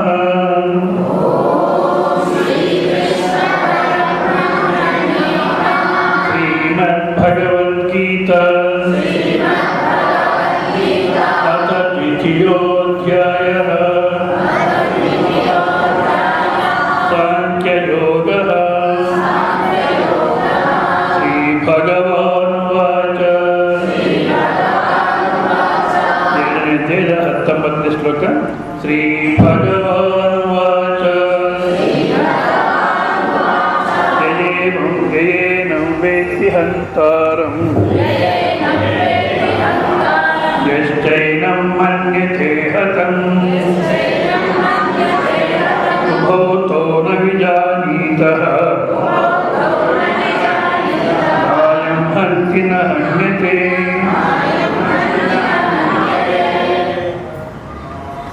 ಯಾರಾದರೆ ಯಯೇನಂ ಪ್ರಕೃತಂ ದೇಹಿನಂ ವೇತ್ತಿ ವಿಜಾನಾತಿ. ನೋಡಿ, ದೇಹ ಅದರೊಳಗಡೆ ದೇಹಿ ಎರಡಿದೆ. ಕೇವಲ ಶರೀರ ಒಂದೇ ಅಲ್ಲ, ಬಾಡಿಗೆ ಮನೆಯಲ್ಲಿ ವಾಸ ಇರೋರು ಬೇರೆ, ಹೌದಲ್ಲ? ಅದೇ ರೀತಿ ಶರೀರ ಅನ್ನತಕ್ಕಂಥದ್ದು 3 ರೀತಿಯಿಂದ ಹೇಳ್ತಾರೆ. ಶರೀರ ಅನ್ನತಕ್ಕಂಥದ್ದು ಮೊದಲು ಕೆಲವರು ಒಂದು ವಾಹನ ಅಂತಾರೆ. ವಾಹನ ಅಂದ್ರೇನು? ಪ್ರಯಾಣ ಮಾಡಲಿಕ್ಕೆ ಉಪಯೋಗಿಸ್ತಕ್ಕಂಥ ಸಲಕರಣೆ, ಹೌದಾ? ಇದರಲ್ಲಿ ನಾವು ಪ್ರಯಾಣ ಮಾಡ್ತಿದ್ದೀವಿ. ಎಲ್ಲಿಂದ ಅಲ್ಲಿ ಪ್ರಯಾಣ ಮಾಡ್ತಿದ್ದೀವಿ ಅಂದರೆ ಪುನರಪಿ ಜನನ ಪುನರಪಿ ಮರಣ, ಹುಟ್ಟು ಸಾವು ಅನ್ನತಕ್ಕಂಥ ಪ್ರಯಾಣ ಮಾಡ್ತಿದ್ದೀವಿ. ಈಗ ಹುಡ್ತೀವಿ, ಸಾಯ್ತೀವಿ. ಏನಂತ ಪರಮಾತ್ಮ ಸೃಷ್ಟಿ ಮಾಡೋದು ಅಂತಾರೆ. ಒಂದೊಂದು ಪರಮಾತ್ಮ ಸೃಷ್ಟಿ ಮಾಡಿದ್ದೆ ಅಂದರೆ ಸಾವು ಯಾಕಿಟ್ಟ? ಸಾವಿಡೋದ್ರಲ್ಲಿ ಸೃಷ್ಟಿ ಯಾಕೆ ಮಾಡಿದ? ಅದ ಕಾರಣ ಹುಟ್ಟಿಸಿ ಸತ್ವಿ ಅಂದರೆ ಹುಟ್ಟಿದ್ದೇವೆ ಅರ್ಥ. ಸಾವನ್ನು ತಪ್ಪಿಸ್ಕೋಬೇಕು. ಆದ ಕಾರಣ ಹುಟ್ಟಿಂದ ಸಾವು ಪ್ರಯಾಣ ಮಾಡ್ತಿದ್ವಿ. ಈಗ ಅದನ್ನು ಹುಟ್ಟಿದ್ದಾಗೋಯ್ತು, ಈಗ ಸಾವಿರ ಪ್ರಯಾಣ ಮಾಡಬೇಕು, ಜನ್ಮರಾಹಿತ್ಯಕ್ಕೆ ಪ್ರಯಾಣ ಮಾಡಬೇಕು. ಇದೊಂದು ವಾಹನ. ಸೊ ವಾಹನನೇ ನೀವಲ್ಲ. ಹತ್ತಾಗುತ್ತಲ್ಲ, ಕಾರಲ್ಲಿ ಹೋಗ್ತಾ ಇರ್ತೀವಿ, ಅದಕ್ಕೆ ಪೆಟ್ರೋಲ್ ಹಾಕಿಸ್ತೀವಿ. ಆ ಪೆಟ್ರೋಲ್ ಡ್ರೈವರ್ ಕೊಡೋದನ್ನ ಓನರ್ ಕೊಡೋದನ್ನ ವಾಹನಕ್ಕೆ ಹಾಕಿದ್ವಿ. ಅದೇ ರೀತಿ ದಿವಸ ಊಟ ಮಾಡತಕ್ಕಂಥ ಸಮಯದಲ್ಲಿ ತಿಂಡಿನ ಕಾಫಿನ ಈ ವಾಹನಕ್ಕೆ ಪೆಟ್ರೋಲ್ ಹಾಕ್ತಿದ್ದೀವಿ ಅಷ್ಟೇ. ನಿಜವಾದ ದೇಹಿಗೆ ಹಸಿವು ಇಲ್ಲ, ಅದಕ್ಕೇನು ಹಾಕಬೇಕಾದ್ದು ಇಲ್ಲ. ಮತ್ತು ಈ ವಾಹನ ಇದೊಂದು ಇನ್ನೊಂದು ರೀತಿ ಹೇಳ್ತಾರೆ, ವಾಹನ ಒಂದು ಬಾಡಿಗೆ ಮನೆ ಇದ್ದಾಗೆ. ಬಾಡಿಗೆ ಮನೆ ಅಂದರೆ ಸ್ವಲ್ಪ ದಿವಸ ಇರ್ತೀವಿ ಬಾಡಿಗೆಗೆ, ಸರಿ ಅದೇನಾಗುತ್ತೆ, ಬೋರ್ ಒಣಗೋಗ್ಬಿಡುತ್ತೆ.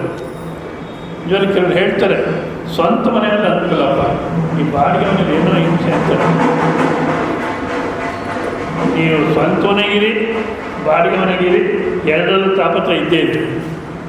ಒಂದು ರೀತಿಯಲ್ಲಿ ಬಾಡಿಗೆ ಮನೆ ಆದರೆ ಮೇಲು. ಯಾಕೆಂದರೆ ಇವಾಗ ಒಂದು ಬಾಡಿಗೆ ಮನೆಯಲ್ಲಿ ಇದ್ದೀವಿ ನಾವು, ಓನರು ಕೆಳಗಡೆ ಇದ್ದಾರೆ, ನಾವು ಮೇಲ್ಗಡೆ ಇದ್ದೀವಿ.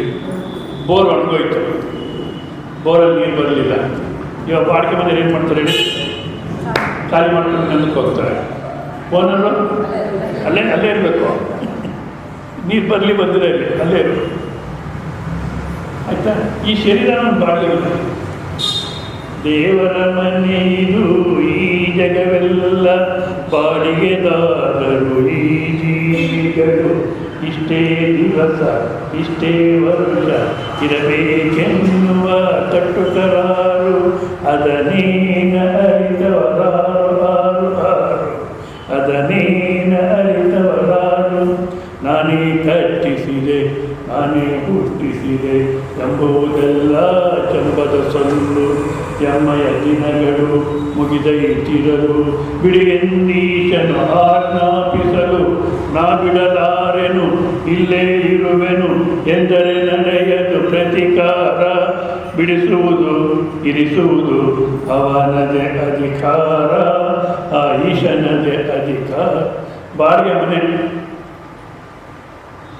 ಯಾವಾಗ ಖಾಲಿ ಮಾಡು ಅಂದರೆ ಮಾಡಲೇಬೇಕು. ಇಲ್ಲ ಸಮಯ ರೆಂಟ್ ಕಂಟ್ರೋಲ್ಗೆ ಹೋಗ್ಬೋದು, ಅದು ನೀನು ತರಲೇ ಗೌರ್ಮೆಂಟು. ಹಾಂ, ಇರೋರಿಗೆ ಮನೆ, ಉಳೋರಿಗೆ ಭೂಮಿ, ನಮ್ಗೆ ಓಟು. ಏನು ಲೆಕ್ಕಾಚಾರ ಇದೆ? ನೆಕ್ಸ್ಟ್ ಏನು ಮಾಡಬೇಕು ಇವರು? ಉಳೋರಿಗೆ ಭೂಮಿ, ಇರೋರಿಗೆ ಮನೆ ಆಯಿತು, ಉಳೋರಿಗೆ ಭೂಮಿ ಆಯಿತು. ಇನ್ನು ನೆಕ್ಸ್ಟ್ ಏನು ಮಾಡಬೇಕು? ಕ್ಷೌರ ಮಾಡೋರಿಗೆ ತಲೆ, ಒಗೆಯೋರಿಗೆ ಬಟ್ಟೆ, ನಮಗೆ ಓಟು. ಮೂರ್ಖ ಸರ್ಕಾರ ಇಲ್ಲ ಅಂದಾಗ ಬಾಡಿಗೆ ಮನೆ ಅನ್ನತಕ್ಕಂಥದ್ದು ಈ ಶರೀರ. ದೇವರ ಮನೆಯಲ್ಲಿ ಈ ಜಗವೆಲ್ಲ ಬಾಡಿಗೆದಾರರು ಈ ಜೀವಿಗಳು. ಏನಪ್ಪ ಅಡ್ವಾನ್ಸ್ ನಾವು ಕೊಟ್ಟಿರೋದು? ಪೂರ್ವ ಜನ್ಮಗಳ ಕರ್ಮನ ಅಡ್ವಾನ್ಸ್ ಆಗಿ ಕೊಟ್ಟಿದ್ದೀವಿ. ಮತ್ತು ಪ್ರತಿ ದಿವಸ ರೆಂಟ್ ಕಟ್ತಾ ಇದ್ದೀವಿ. ಎಷ್ಟು ಸಲ ರೆಂಟ್ ಕಟ್ಸೋದು ನಿಮಗೆ ಗೊತ್ತು. ಕೆಲವರು 2 ಸಲ, ಒಂದು ಸಲದವ್ರು ಯಾರಿಲ್ಲ, 2 ಸಲದಲ್ಲಿ ಸಿಗೋದು ಕಷ್ಟ.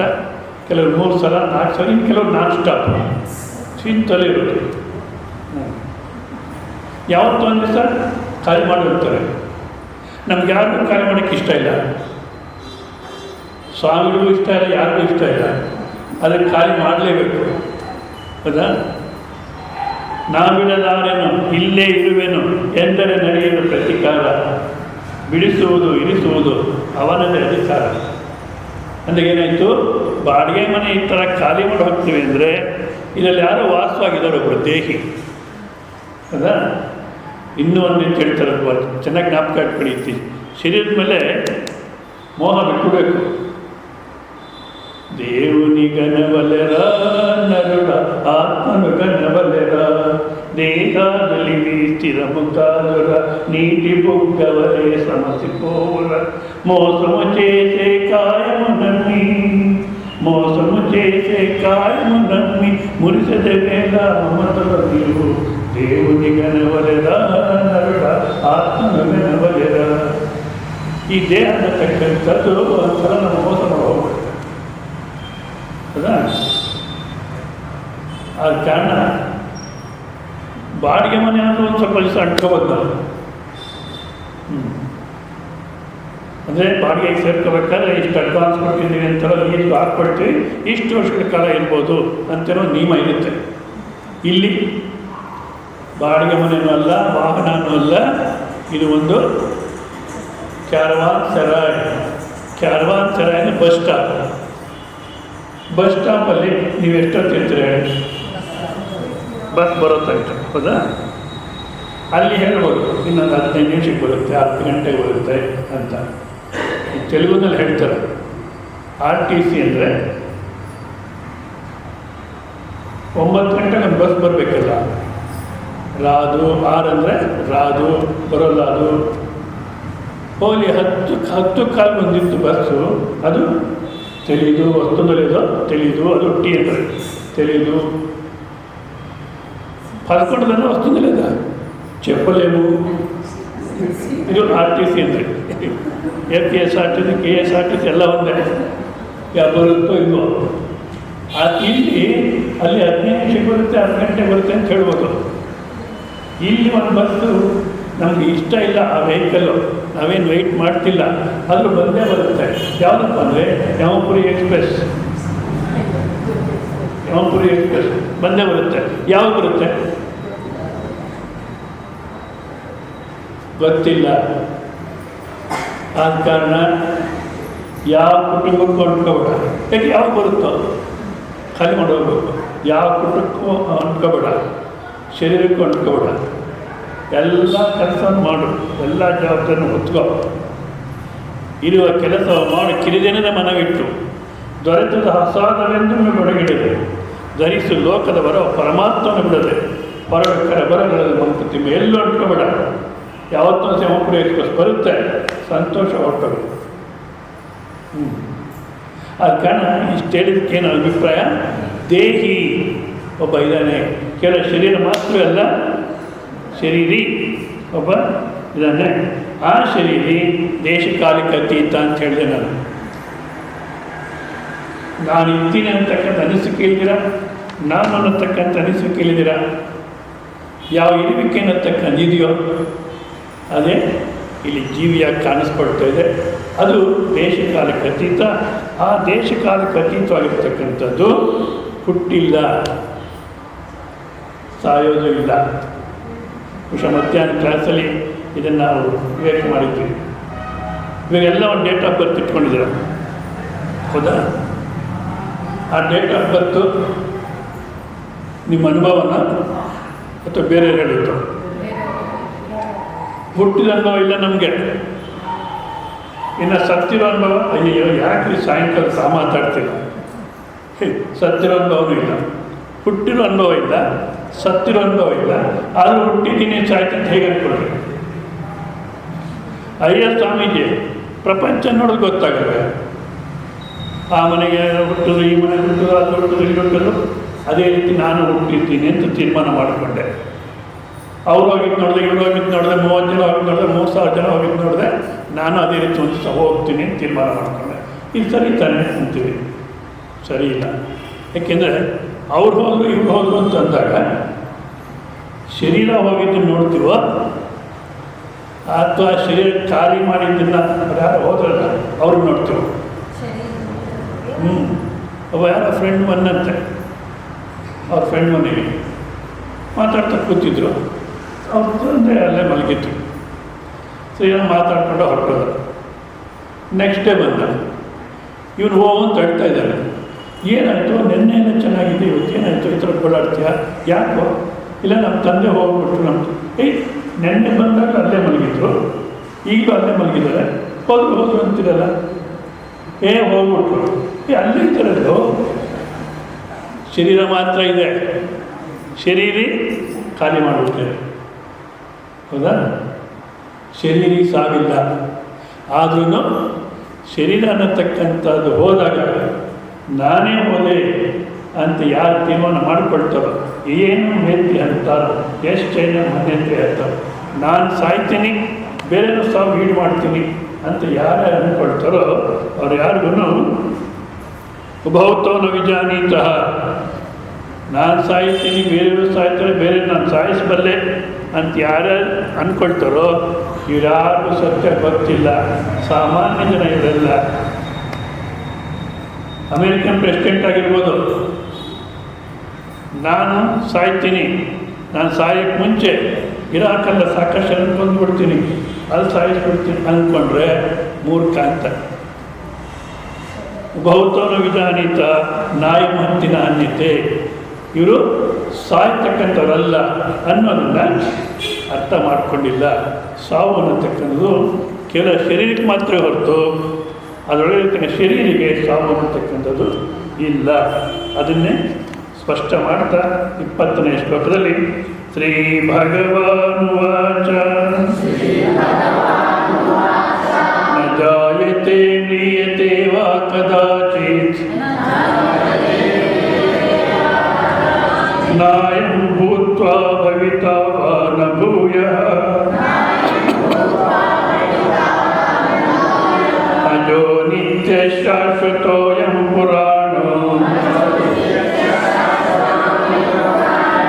ಹನ್ಯತೆ ಹನ್ಯಮಾನಿ ಶರೀರೇ ಜಾಯತೆ ಮ್ರಿಯತೆ ವಾ ಕದಾಚಿತ್ ನಾಯಂ ಭೂತ್ವಾ ಭವಿತಾ ವಾ ನ ಭೂಯಾತ್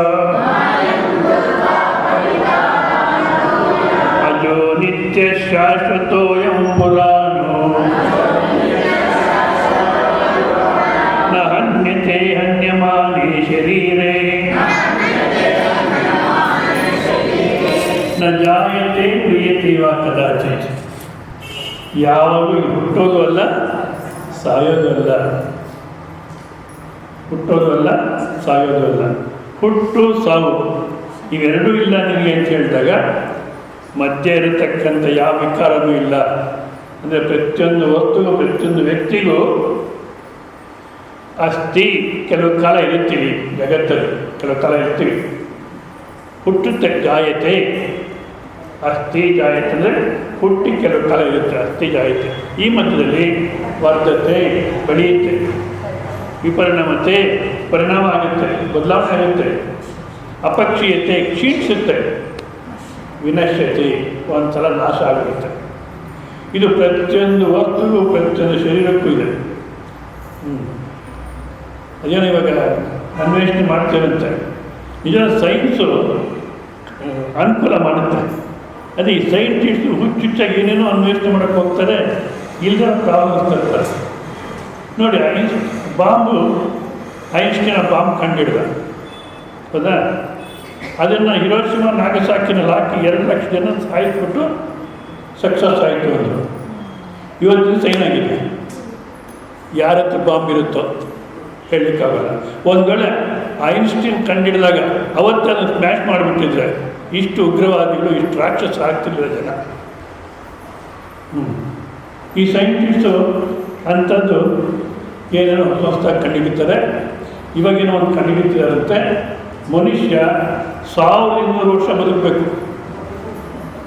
ಚೆನ್ನಾಗಿ ಕೇಳಿ, 1200 ವರ್ಷ ಬದುಕಬೇಕು. ನಿಮಗೆಲ್ಲ ಖುಷಿ ಆಗ್ಬೋದು, ಹೌದಾ 1200 ವರ್ಷ ಇರ್ಬೋದಾ ಅಂತ. 100 ವರ್ಷಕ್ಕೇನೆ ಇಷ್ಟೊಂದು ಒದ್ದಾಡ್ತಿದ್ದೀವಿ, ನೀವು 1200 ವರ್ಷ ಇದ್ಬಿಟ್ರೆ ಏನೇನು ಆಗೋದಿಲ್ಲ. ಅಷ್ಟೇ ಅಲ್ಲ, ಅಂಥದ್ದೇನೋ ಸಕ್ಸಸ್ ಆದರೆ ಮೊಟ್ಟ ಮೊದಲು ಯಾರು ಇರ್ತಾರೆ ಕ್ಯೂನಲ್ಲಿ, ಎಲ್ಲ ಈ ಪಾರ್ಟಿಷನ್ಸ್ ಇರ್ತಾರೆ, ನಮ್ಗೆ ಅವಕಾಶ ಇರೋದೇ ಇಲ್ಲ. ಈಗಲೇ ಇವರು 5 ವರ್ಷಕ್ಕೇನೋ ಅಷ್ಟೊಂದು ಲೂಟ್ ಮಾಡ್ತಾರೆ, ಯಾವಾಗ ಹೋಗ್ತಾರೋ ಗೊತ್ತಿಲ್ಲ. ಆದ್ರೂ 1200 ವರ್ಷ ಇರ್ತೀವಿ ಅಂದರೆ ಇನ್ನೆಷ್ಟು ಲೂಟ್ ಮಾಡ್ಬೋದು, ನೀನೇನು ಆಗ್ಬೋದು ಈ ಪ್ರಪಂಚ. ಇಲ್ಲಿ ಆ ಥರ ಏನೋ ಕಂಡುಹಿಡಿತಿದಾರಂತೆ. 1200 ವರ್ಷ ಆದಮೇಲೆ ಆದ್ರೂ ಮತ್ತೆ ಸಾಯ್ಬೇಕಲ್ಲ. ಶರೀರ ಅನ್ನತಕ್ಕಂಥದ್ದು రాజులు రాజులై రాజ్యములేలిన చావకుండు నీవు మనస ఈ జగమునకు ఆ దేవుడు వచ్చిన చావు తప్పదు మనస. కవి కూడా ಹೇಳ್ತಾರೆ, बुड जाएगा हंस अकेला ये 2 दिन दर्शन मेरा, ये 2 दिन दर्शन. ನಮ್ಮ ಜೀವನ ಅನ್ನೋದು 2 ದಿವಸ ಸಂತೆ. राजा भी जाएगा, जोगी भी जाएगा, राजा भी जाएगा, जोगी भी जाएगा, गुरु भी जाएगा, चेला. ರಾಜನು ಸಾಯ್ತಾನೆ, ವಿಷ್ಣು ಸಾಯ್ತಾನೆ, ಗುರುನು ಸಾಯ್ತಾನೆ, ಶರೀರ ದೃಷ್ಟಿಯಿಂದ ಗುರುನು ಸಾಯ್ತಾನೆ, ಶಿಷ್ಯನು ಸಾಯ್ತಾನೆ. ಸಾವು ಅನ್ನತಕ್ಕಂಥ ಶರೀರಕ್ಕೆ ಶತಸಿದ್ಧ. ಆದರೆ ಆ ಶರೀರಕ್ಕೆ ಅಸ್ಥಿ ವರ್ಧತೆ ಯಾವನಿಗೆ ಬರುತ್ತೆ, ಮತ್ತು ವಿಪರಿಣಾಮತೆ ವೃತ್ತಾಕ್ಕೆ ಬರುತ್ತೆ, ವಿನಶ್ಯತಿ ಕ್ಷೀಣಿಸುತ್ತೆ, ಒಂಥರ ಹೋಗ್ಬಿಡುತ್ತೆ. ಆದರೆ ಆ ಶರೀರಿ ಹೋಗತಕ್ಕಂಥನಲ್ಲ. ಇದಕ್ಕಾಗಲೇ ಇನ್ನೊಂದು ಅನುಭವ ನೋಡ್ಕೊಂಡು ಇದೇ 2ನೇ ಅಧ್ಯಾಯದಲ್ಲಿ ಹೇಳಿದರು, ಜ್ಞಾಪಕ ಇಲ್ಲೇ ನೋಡಿದ್ದೆ. ಅದು ನೆಕ್ಸ್ಟ್ ಬರುತ್ತೆ. ಅಷ್ಟಕ್ಕೆ ಮುಂಚೆ ಏನು ಹೇಳಿದ್ರು, ದೇಹಿನೋ ಸ್ಮಿನ್ಯತಾ ದೇಹೇ ಕೌಮಾರಂ ಯೌವನಂ ಜರಾ ತಥಾ ದೇಹಾಂತರ ಪ್ರಾಪ್ತಿ ಧೀರಸ್ತನಂತ್ಯತಿ. ಬಾಲ್ಯ ಯೌವನ ವೃದ್ಧಾಪ್ಯ ಬರ್ತಿದೆ ನಮಗೆ, ಎಲ್ಲರ ಮಗುವಿದೆ. ಈಗ ಬಾಲ್ಯದಲ್ಲಿದ್ದಂಥ ಶರೀರ ಯೌವನದಲ್ಲಿರಲ್ಲ, ಬದಲಾವಣೆ ಆಗಿಬಿಡುತ್ತೆ. ಅದರ ಬಣ್ಣ, ಎತ್ತರ, ಗಾತ್ರ, ಆಕಾರ ಎಲ್ಲ ಬದಲಾವಣೆ ಆಗುತ್ತೆ. ಮತ್ತು ಯೌವನದಲ್ಲಿರ್ತಕ್ಕಂಥ ಶರೀರ ವೃದ್ಧಾಪ್ಯದಲ್ಲಿ ಇರೋಲ್ಲ, ಬದಲಾವಣೆ ಆಗುತ್ತೆ. ಹೌದಾ? ಮತ್ತು ಬಾಲ್ಯದಲ್ಲಿ ಯಾವುದೇ ತಿಳುವಳಿಕೆ ಇರೋಲ್ಲ, ತನ್ನ ಮಲಮೂತ್ರ ತಾನೇ ಬಾಯಿಲಿಟ್ಕೊಳ್ಳುತ್ತೆ ಮಗು. ಯೌವನದಲ್ಲಿ ತಿಳುವಳಿಕೆ ಬಂದಿದೆ. ಎಷ್ಟು ಬಂದಿದೆ ಅಂದರೆ ತನ್ನ ಬಾಯಿನಲ್ಲಿ ಇಟ್ಕೊಳ್ಳಲ್ಲ, ಬೇರೆ ಬಾಯಿನಲ್ಲಿ ಇಟ್ಟಿದೆ, ಅಷ್ಟು ಮಾತ್ರ ತಿಳುವಳಿಕೆ ಬಂದಿದೆ. ಇನ್ನು ವೃದ್ಧಾಪ್ಯದಲ್ಲಿ ಜೀವನದ ಅನುಭವದಲ್ಲಿ when I came to know my elders are right, my youngsters say you are wrong. ಯಾವಾಗ ನನಗೆ ನಮ್ಮ ತಂದೆ ತಾಯಿ ಹೇಳಿದಂಥ ರೀತಿಯಲ್ಲಿ ಬುದ್ಧಿವಂತ ಜೀವನ ಮಾಡೋದು ಚೆನ್ನಾಗಿತ್ತು, ಇಲ್ಲದೆ ಕಟ್ಟಿ ಸಿಗಾಕೊಂಡ್ಬಿಡುತ್ತೆ ಅಂತ ಅನಿಸುತ್ತೋ, ಆವಾಗ ನಮ್ಮ ಮಕ್ಕಳು ಹೇಳ್ತಾರೆ ನಿಂಗೆ ಬುದ್ಧಿ ಇಲ್ಲ ತುಂಬಿರು ಅಂತ. ಅಪ್ಪ ನಾನು ಹೀಗೆ ನಮ್ಮ ಅಪ್ಪ ಅಮ್ಮಂಗೆ ಮಾತುಗಳೇ ಚೆನ್ನಾಗಿತ್ತು. when I came to know my elders are right, my youngsters say you are wrong. ಅಂದರೆ ವೃದ್ಧಾಪ್ಯದಲ್ಲಿ ಸ್ವಲ್ಪ ಬುದ್ಧಿ ಇದೆ, ಅದಕ್ಕೆ ಬೆಲೆ ಇಲ್ಲ. ಅದೇನಾಯಿತು, ಶರೀರ ಬದಲಾವಣೆ ಆಯಿತು, ಮನಸ್ಸು ಬುದ್ಧಿ ಬದಲಾವಣೆ ಆಯಿತು. ಅಷ್ಟೇ ಅಲ್ಲ, ನನಗೂ ಪ್ರಪಂಚಕ್ಕೂ ಇರತಕ್ಕಂಥ ಸಂಬಂಧದಲ್ಲಿ ಬದಲಾವಣೆ ಆಗಿದೆ. ಮನೆಯಲ್ಲಿ ಆ ಜೋಲಿನಲ್ಲಿ ಮಗುನ ಹಾಕಿದರೆ ಮಕ್ಕಳು ಸಂತೋಷ ಪಡ್ತಾರೆ, ಎಷ್ಟು ಚೆನ್ನಾಗಾಗುತ್ತೋ ಎಷ್ಟು ಚೆನ್ನಾಗಾಗುತ್ತೋ ಅಂತ. ಹೌದಾ? ಹತ್ರ ಮನೆಗಳೆಲ್ಲ ಬಂದು ಕಾಲು ಇಟ್ಕೊಳ್ತಾರೆ, ಅಳುಬೇಡ ನಿಂಗೆ ಏನು ಬೇಕು ಹೇಳ್ತಾನೆ ಕೊಡ್ತೀನಿ, ಅಳುಬೇಡ ಅಂತ ಕಾಲು ಇಟ್ಕೊಳ್ತಾರೆ. ಅದೇ ಇವಾಗ ವೃದ್ಧಾಪ್ಯದಲ್ಲಿ ನಕ್ಕರೆ ಜೊತೆ ನಗಕ್ಕೆ ಯಾರು ಇರ್ತಾರೋ, ರುಚಿಡಿದು ನಮ್ಮ ಅಪ್ಪಂಗೆ ಕೊಡ್ತಾರವರು ಅಂತ. ಇಲ್ಲ ಹತ್ರ ಏನು ಬೇಕಪ್ಪ ನಿಮಗೆ ನಾನು ತಂದು ಕೊಡ್ತೀನಿ, ಅಳುಬೇಡ ಅಂತಾರೆ. ಯಾವ ರೀತಿ ಮನುಷ್ಯನ ಜೀವನ ಅಂದರೆ, ನಾನು ಇಷ್ಟು ಮುಂಚೆ ಹೇಳಿದ್ದೆ, ರೊಂಡ ಅಂತ ಒಂದು ಕಡೆ ಇರ್ತೀನಿ ನಾನು. ಅವ್ರ ಮನೆ ಒಂದು ನಾಯಿ ಸಾಕಿದ್ರು. ಅದು ಯಾಕೆ ಸಾಕ್ತಾರೋ ಈ ನಾಯಿ ಅನ್ನೋದು ಗೊತ್ತಿಲ್ಲ. ನಾಯಿ ಸಾಕಿದ್ರು ನರಕ ಅಂತಾರೆ ಶಾಸ್ತ್ರದಲ್ಲಿ.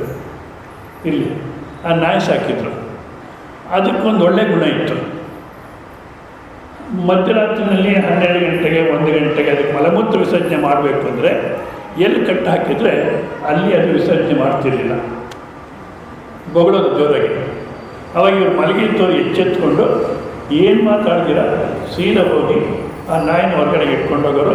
ಆ ಕಾರ್ಯ ಮುಗಿದ ಮೇಲೆ ತಂದು ಕಟ್ಟಾಕೋರು, ಮಲಗೋರು. ಆಮೇಲೆ ನಿದ್ದೆ ಬರಲಿ ಬಂದಿರಲಿ ನಾನು ನಾಯಿಗೆ ಏನು ಹೇಳೋಕ್ಕಾಗಲ್ಲ, ಏನು ಅನ್ನೋಕ್ಕಾಗಲ್ಲ ಅಂತ ಅದ್ರ ಸೇವೆ ಚೆನ್ನಾಗಿ ಮಾಡೋರು. ಅದೇ ಒಂದು ಮನೆಯಲ್ಲಿ ಮುದುಕರು ಬಂದರು, ನಾನು ಬಾತ್ರೂಮ್ಗೆ ಹೋಗಬೇಕು, ಬಂದರು ಯಾರಾದರೂ ಅಂತ ಮಧ್ಯರಾತ್ರಿ 1 ಗಂಟೆಗೆ ಕೂಗಿದ್ರೆ ಏನು ಮಾಡ್ತಾರೆ? ಏನಪ್ಪ ನಮ್ಮ ಕಾಣ ತಿಂತೀಯೇ, ನಮ್ಮ ನಿದ್ದೆ ಮಾಡಲಿಕ್ಕೆ ಬಿಡಲ್ಲ ನೀನು, ಮಲಿಕ ಅಲ್ವಾ, ನನಗೆ ಅರ್ಜೆಂಟ್, ಏನು ಅರ್ಜೆಂಟ್, ಪ್ರಾಣ ಹೋದ್ರೆ ಒಳ್ಳೆಯದೇ ಮಲಿಕ. ಇವಾಗ ನಾಯಿ ಜೀವನ ಮೇಲೆ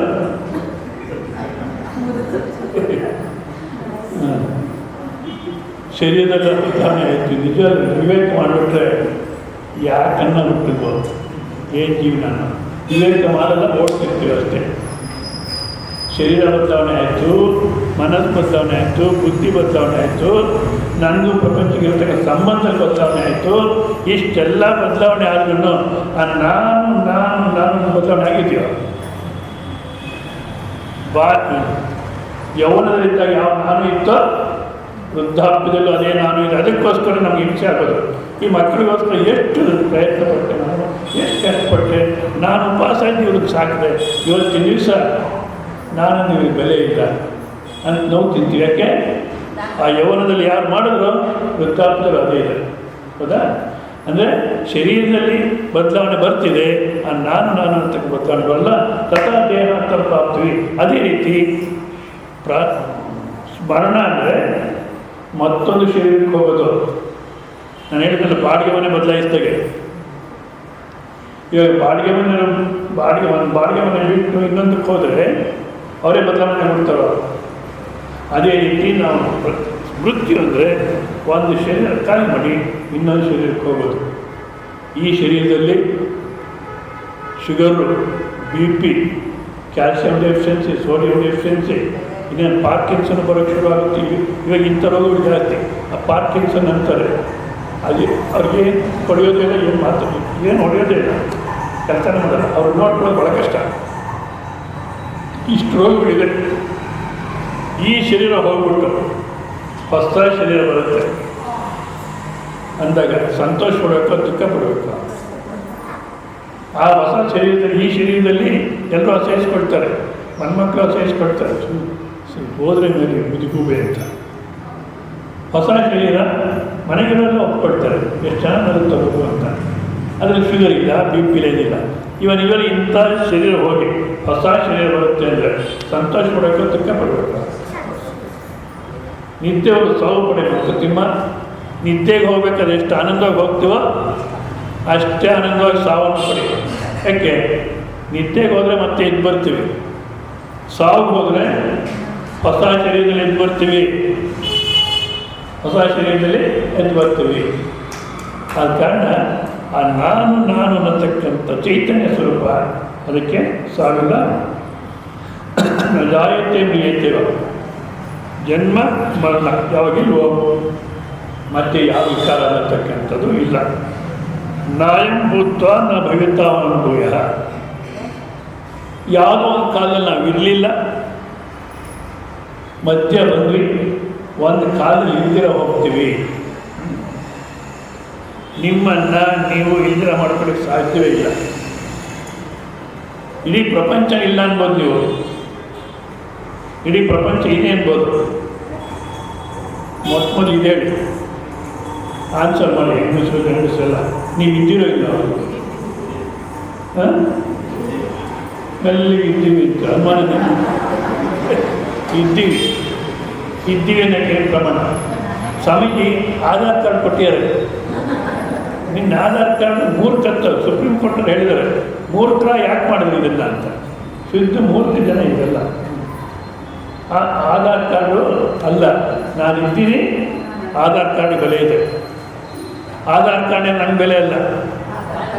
ಇನ್ನೊಬ್ಬವೇ ಮೆಟ್ರಿಕ್ ಪಾಸ್ ಮಾಡ್ತಾರೆ.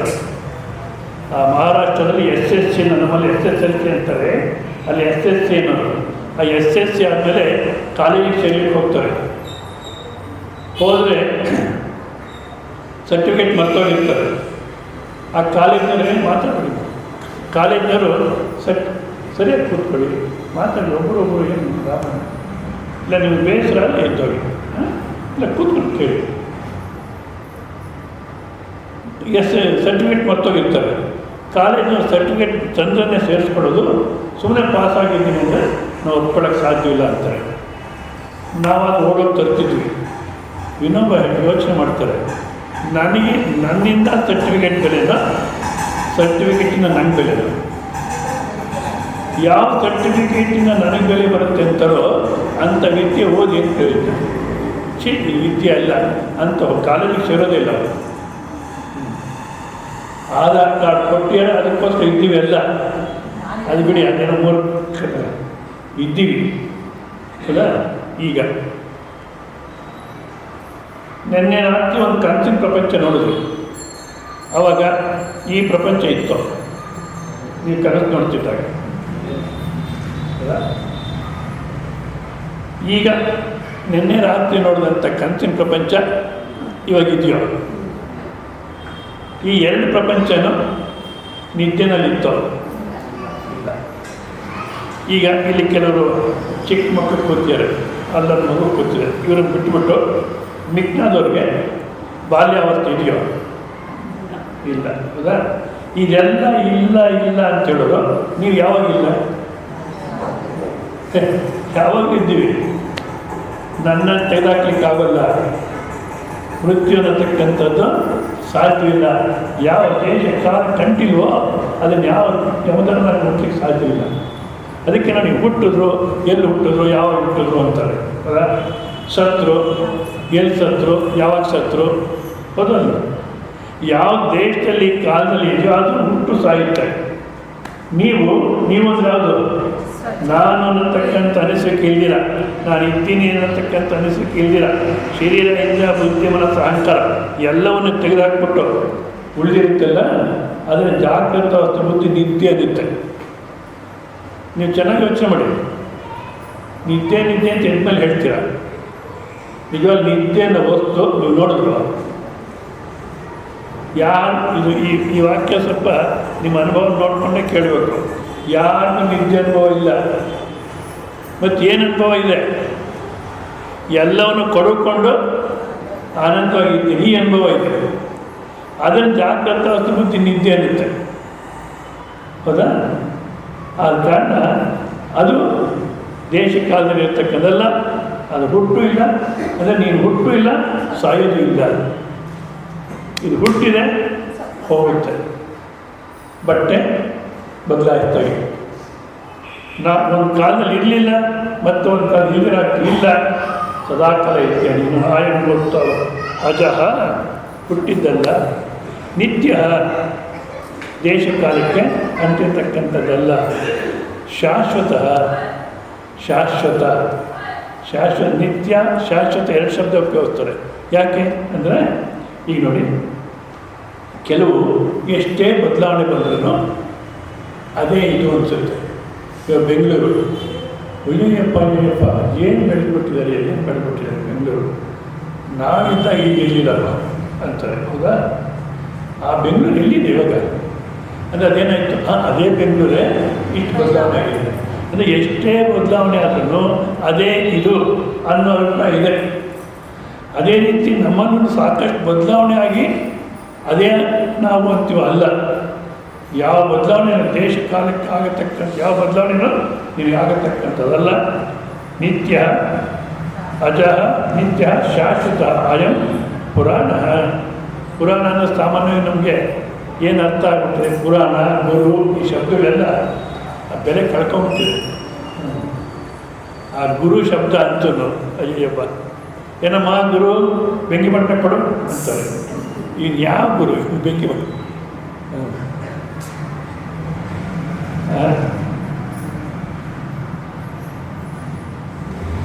ಪುರಾಣ ಅಂದರೆ ಏನು? ನಿನ್ನ ಪುರಾಣ ರಾಮಾಯಣ ನೋಡಿ. ಆ ರಾಮಾಯಣ ಏನು ನಿನ್ನ ರಾಮಾಯಣ ಅಂತಾರೆ. ಆ ರಾಮಾಯಣ ಅಂದರೆ ಅದೇನೋ ಒಂಥರ. ಏನು ನಿನ್ನ ಪುರಾಣ? ಪುರಾಣ ಅಂದರೆ ಪುರ ಅಪಿ ನವಃ, ಹಳೇದಾದ್ರೂ ಹೊಸದಾಗೇ ಇದೆ, ಅದು ಪುರಾಣ ಅಂದರೆ. ರಾಮಾಯಣ ಯಾವಾಗಲೂ ಒಂದ್ಸಲ ನಡೆದುಬಿಟ್ಟು ಆಗೋಯ್ತು ಅಲ್ಲ. ಈಗಲೂ ಪ್ರತಿಯೊಬ್ಬರ ಜೀವನದಲ್ಲೂ ನಡೀತಿದೆ ರಾಮಾಯಣ, ಮುಂದಕ್ಕೂ ನಡೆಯುತ್ತೆ, ಹೊಸದಾಗೇ ಇರುತ್ತೆ ಯಾವಾಗಲೂ. ಒಂದು ಸ್ವಲ್ಪ ಕೇಳಿ. ಈಗ ದಶರಥ ಅಂದರೆ ದಶ ದಿಕ್ಕುಗಳಲ್ಲಿ ರಥ ನೋಡ್ತಕ್ಕಂಥವನು ಅಂತಾನೆ. ಅಂದರೆ 8 ದಿಕ್ಕಲ್ಲಿ ಹೋಗುತ್ತೆ ಅಂದರೆ ಒಪ್ಕೊಳ್ಳೋಣ. ಮ್ಯಾಲಕ್ಕೆ ಹೋಗುತ್ತಾ ರಥ? ಭೂಮಿ ಒಳಗಡೆಗೆ ಹೋಗುತ್ತಾ? ಇಲ್ಲ. ಮತ್ತು ದಶ ದಿಕ್ಕಲ್ಲಿ ರಥ ಓಡ್ತಾನಂತಾರಲ್ಲ, ದಶರಥ ಅಂದರೆ ನಮ್ಮ ಮನಸ್ಸು 10 ದಿಕ್ಕಲ್ಲಿ ಓಡುತ್ತೋ ಇಲ್ಲ. ಮತ್ತು 3 ಜನ ಹೆಂಡ್ತಿರು, 4 ಜನ ಅಂತ ಹೇಳಿಲ್ಲ. ಅಥವಾ ರಾಜ 10 ಜನ ಇದ್ರು 15 ಜನ ಇದ್ರು ಕೇಳ್ಬೋದಲ್ಲ. ಮನಸ್ಸು ದಶರಥ 3 ಜನ ಹೆಂಡ್ತಿರು. ಯಾಕಪ್ಪ ಅಂದರೆ ಸತ್ವ, ರಜಸ್ಸು, ತಮಸ್ಸು, ಇದು ದಶರಥ. ಅಯೋಧ್ಯ ಅಂತಾರೆ. ಏನದು?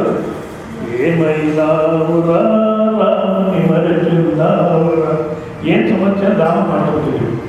ಯಾಕೆ ಮಾಡ್ತೀವಿ? ಕೂತ್ಕೊಂಬ ಮಗು, ಕೂತ್ಕೊ. ఆలు పిల్లల ఆనందము అయోధ్య రాముని మరిచారు. ఆలు పిల్లల ఆనందము అయోధ్య రాముని మరిచారు. ಅಯೋಧ್ಯ ರಾಮ ಮರ್ತು ಬಿಟ್ಟೆ.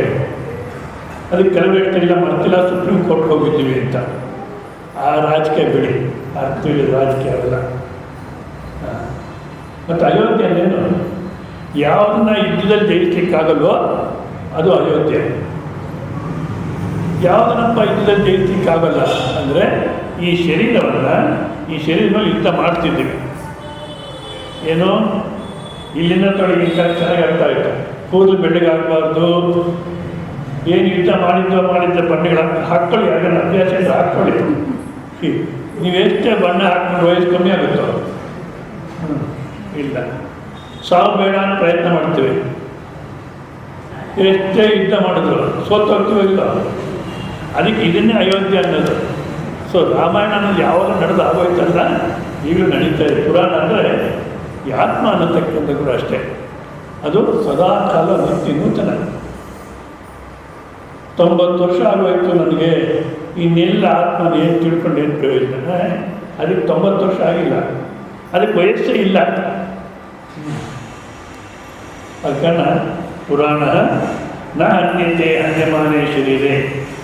ಶರೀರ ಅನ್ನತಕ್ಕಂಥ ಹೋಗ್ಬೋದು, ಶರೀರನ ಭೀಷ್ಮ ದ್ರೋಣ, ಅರ್ಜುನ ನೀನು ಭೀಷ್ಮ ದ್ರೋಣ ಸಾಯಿಸ್ಬೋದು, ಆದರೆ ಭೀಷ್ಮ ದ್ರೋಣ ಒಳಗಡೆ ಏನಿದೆಯೋ ಅದನ್ನು ಸಾಯಿಸಲಿಕ್ಕೆ ಆಗಲ್ಲ. ಅನ್ಯತೆ ಅನ್ಯಮಾನ್ಯ ಶರೀರೇ ಅಂತ ಹೇಳ್ತಾ ಮುಂದಿನ ಒಂದು ಶ್ಲೋಕದಲ್ಲಿ ನೋಡಿ.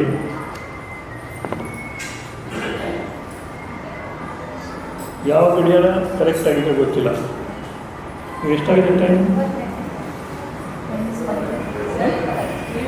20 ಫಸ್ಟ್. ಶ್ರೀ ಭಗವಾನ್ ವಾಚ. ನಿಧಾನ ಗಡಿಯಾರದು. ಶ್ರೀ ಭಗವಾನ್ ವಾಚ. ವೇದ ವಿನಾಶಿನಂ ನಿತ್ಯಂ ಏನಮಜಮವ್ಯಯಂ ಕಥಂ ಸ ಪುರುಷಃ ಪಾರ್ಥ ಸಂಘಾತಯತಿ ಹಂತಿಕಂ ವೇದ ವಿನಾಶಿನಂ ನಿತ್ಯಂ ಏನಮಜಮವ್ಯಯಂ ಕಥಂ ಸ ಪುರುಷಃ ಪಾರ್ಥ ಸಂಘಾತಯತಿ ಹಂತಿಕಂ. ವೇದ ಅವಿನಾಶನಂ. ಆ ಅವಿನಾಶಿ ಸ್ವರೂಪ ಅಂದರೆ ಅಂತ್ಯಭಾವ ವಿಕಾರಯುತ. ಯಾವ ವಿಕಾರದಿಂದ ಅಂತ್ಯ ವಿಕಾರ ಅಂತಕ್ಕ ಯಾವುದಕ್ಕಿಲ್ವೋ ಅಂಥ ಒಂದು ಸ್ವರೂಪವನ್ನು ತಿಳ್ಕೊಂಡು, ಯಾರು ತಿಳ್ಕೊಂಡಿದ್ದಾರೋ, ಮಗು ಯಾರು ಮಗು ಮತ್ತು ಕೂಡ್ಸ್ಕೊಳ್ಳಿ ಯಾರು ಒಂದು ಕಡೆ ಕೂತ್ಕೊಂಬಗು, ಓಡಾಡಬಾರ್ದು. ಸುಮ್ಮನೆ ಕೂಡು.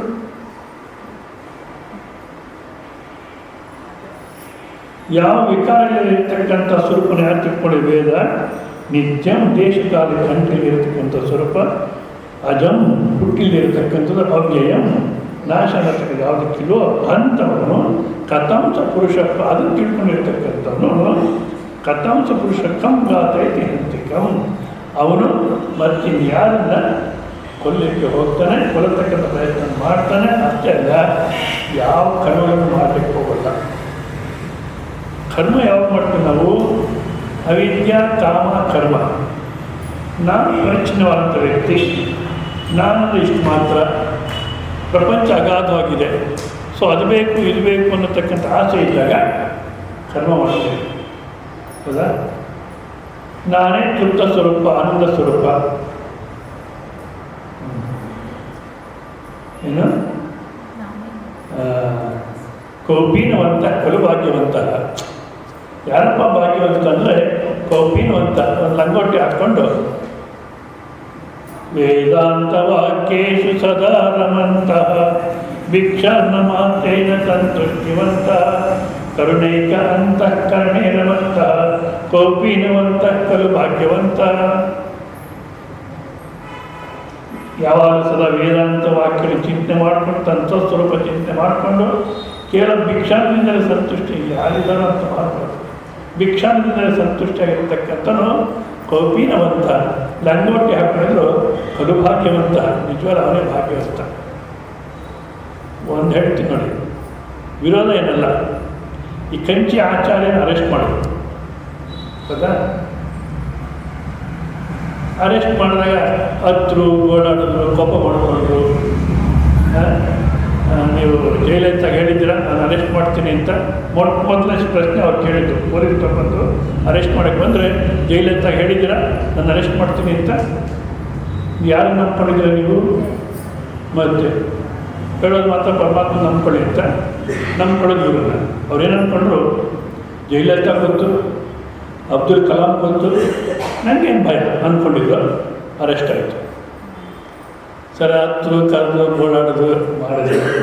ಆ ಪೊಲೀಸ್ ಆಫೀಸರ್ ಎಷ್ಟೋ ಸಮಾಧಾನ ಹೇಳೋರು, ಸ್ವಾಮಿ ನಮ್ಮ ಮೇಲೆ ಕೋಪ ಮಾಡ್ಕೊಂಡು ನಾವೇನು ಮಾಡೋಣ, ನಿಮ್ಮನ್ನು ಅರೆಸ್ಟ್ ಮಾಡಬೇಕಂತ ನಮಗೂ ಇಲ್ಲ, ಆದರೆ ವಿಧಿ ಇಲ್ಲ, ನೀವು ಕೋಪ ಮಾಡ್ಕೊಂಡು ಏನು ಪ್ರಯೋಜನ ಅಂತ ಹೇಳೋರು. ಯಾರು ಇವರು ವಿದ್ವತ್ತಿತ್ತು, ಮಠ ಕೋಟ್ಯಾಂತರ ಆಸ್ತಿ ಇದೆ.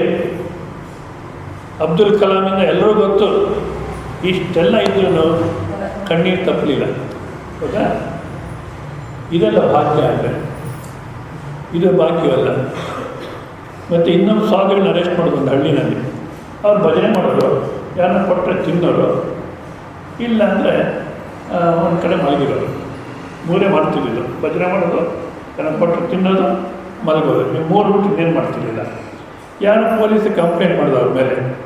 ಸರ್ ಅರೆಸ್ಟ್ ಮಾಡ್ಕೊಂಡು ಹೋದರು. ಮಾಡ್ಕೊಂಡೋಗಿ ಜೈಲಲ್ಲಿ ಹಾಕಿದ್ರು. ಅವರೇನು ಅಲ್ಲಿಲ್ಲ, ಕೋಪ ಮಾಡ್ಕೊಳ್ಳಿಲ್ಲ, ಏನಿಲ್ಲ. ಜೈಲಿಗೆ ಬಂದು ನಡಿಯಪ್ಪ ಅಂದರು. ಅಲ್ಲಿ ಜೈಲಲ್ಲಿ ಕೂಡಿಸಿ ಬೀಗ ಹಾಕಿದ್ರು. ಹಾಕ್ಬಿಟ್ಟು ಇವರೆಲ್ಲ ಈಚೆ ಬಂದರೆ ಅವ್ರು ನೋಡ್ತಾರೆ, ಮೇಲೆ ಕೆಳಗೆಲ್ಲ ನೋಡಿದ್ರು. ಶಿವ, ಇವತ್ತೆಲ್ಲಿ ಮಲಗೋಣ ಅಂತ ಯೋಚನೆ ಮಾಡ್ತಿದ್ದೆ, ಒಳ್ಳೆ ಜಾಗ ತೋರಿಸ್ತಪ್ಪ, ಲಕ್ಷಣವಾಗಿದೆ ಜಾಗ ಅಂತ ಭಜನೆ ಮಾಡಲಿಕ್ಕೆ ಶುರು ಮಾಡಿದ್ರು. ಆ ಪೊಲೀಸ್ ಆಫೀಸರ್ಗಳು ಭಜನೆಯಲ್ಲಿ ಇಂಟ್ರೆಸ್ಟ್ ಅಂತ ಬಂದು ನಿಂತ್ಕೊಂಡ್ರು. ಅವ್ರು ನಿಂತಿರುವಂಥ ಸ್ಟಾಫ್ ಎಲ್ಲ ಬಂದು ನಿಂತ್ಕೊಂಡ್ರು. ಆನಂದ ಭಜನೆ ಮಾಡಿದ್ರು. ಆ ಭಜನೆಲ್ಲ ಮೈ ಮರ್ತ್ಬಿಟ್ರು. ಒಂದು ಅರ್ಧ ಮುಕ್ಕಾಲು ಗಂಟೆ ಆದಮೇಲೆ ಎಚ್ಚೆತ್ಕೊಂಡ್ರು. ಜೈಲಿಗೆ ಹಾಕಿದ್ರೆ ಭಜನೆ ಮಾಡ್ತೀರ, ನೀನು ಜೈಲಲ್ಲೆಲ್ಲ ಹಾಕು, ಅರಮನೆಯಲ್ಲೆಲ್ಲ ಇಡು, ನಾನು ಮಾಡೋದು ಇಷ್ಟೇ, ಭಜನೆ ಮಾಡ್ತೀನಿ, ಕೊಟ್ಟರೆ ತಿಂತೀನಿ, ನಿಂತು ಬಂದರೆ ಮಲಗ್ತೀನಿ, ಇಷ್ಟು ಬಿಟ್ಟು ಇನ್ನೇನು ಮಾಡೋಲ್ಲ. ಇವಾಗ ಇವರ ಆಸ್ತಿ, ಇವರ ವೈಭವ, ಇದು ಭಾಗ್ಯನೋ ಅವ್ರ ಭಾಗ್ಯನೋ?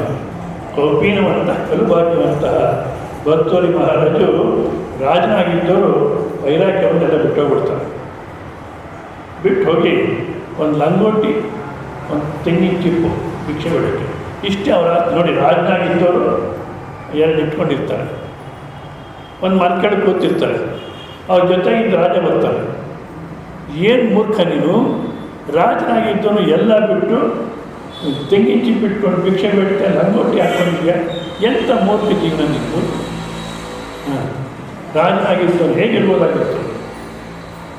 ಬರ್ತೂರಿ ಮಹಾರಾಜ ಹೇಳ್ತಾರೆ, ನೋಡು, ನನ್ನ ಇಡೀ ಸಂಪತ್ತನ್ನು ಕೊಟ್ಟು ಈ ತೆಂಗಿನ ಚಿಪ್ಪು, ಈ ಲಂಗೋಟಿ ತೊಗೊಂಡಿದ್ದೀನಿ.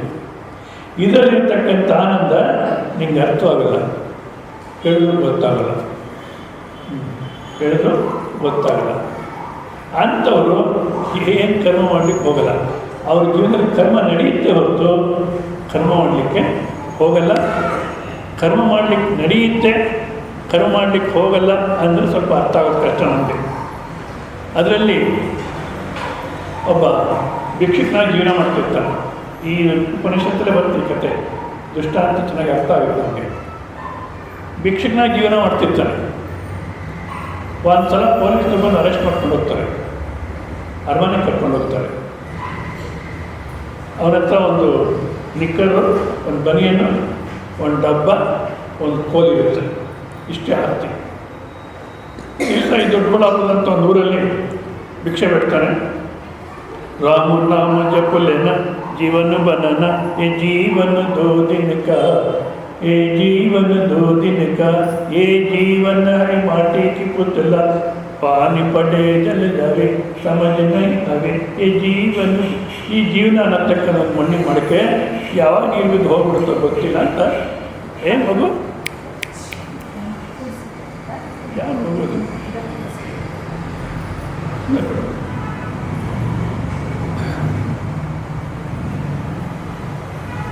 ಕರ್ಕೊಂಡೋಗ್ಬಿಡ್ತೀನಿ.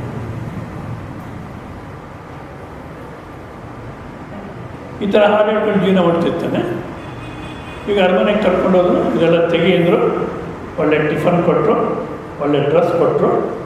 ಅವ್ನಿಗೆ ಯಾಕೋ ನಾನೆಲ್ಲೋ ಫ್ರೀಯಾಗಿ ಭಿಕ್ಷೆ ಪಡ್ಕೊಂಡಿದ್ದೆ, ಇದೇನು ಇದು ನಂಗೆ ಸರಿ ಹೋಗಲಿಲ್ಲ ಅಂದ್ಬಿಟ್ಟು ಹೊರಟೋಗ್ತೀನಿ ನಾನಿಂದ, ಹೋಗೋಕ್ಕೆ ಬಿಡಲ್ಲ ಇರು ಅಂತೇಳಿ, ನೀನು ಭಿಕ್ಷುಕ ಅಲ್ಲ ರಾಜಕುಮಾರ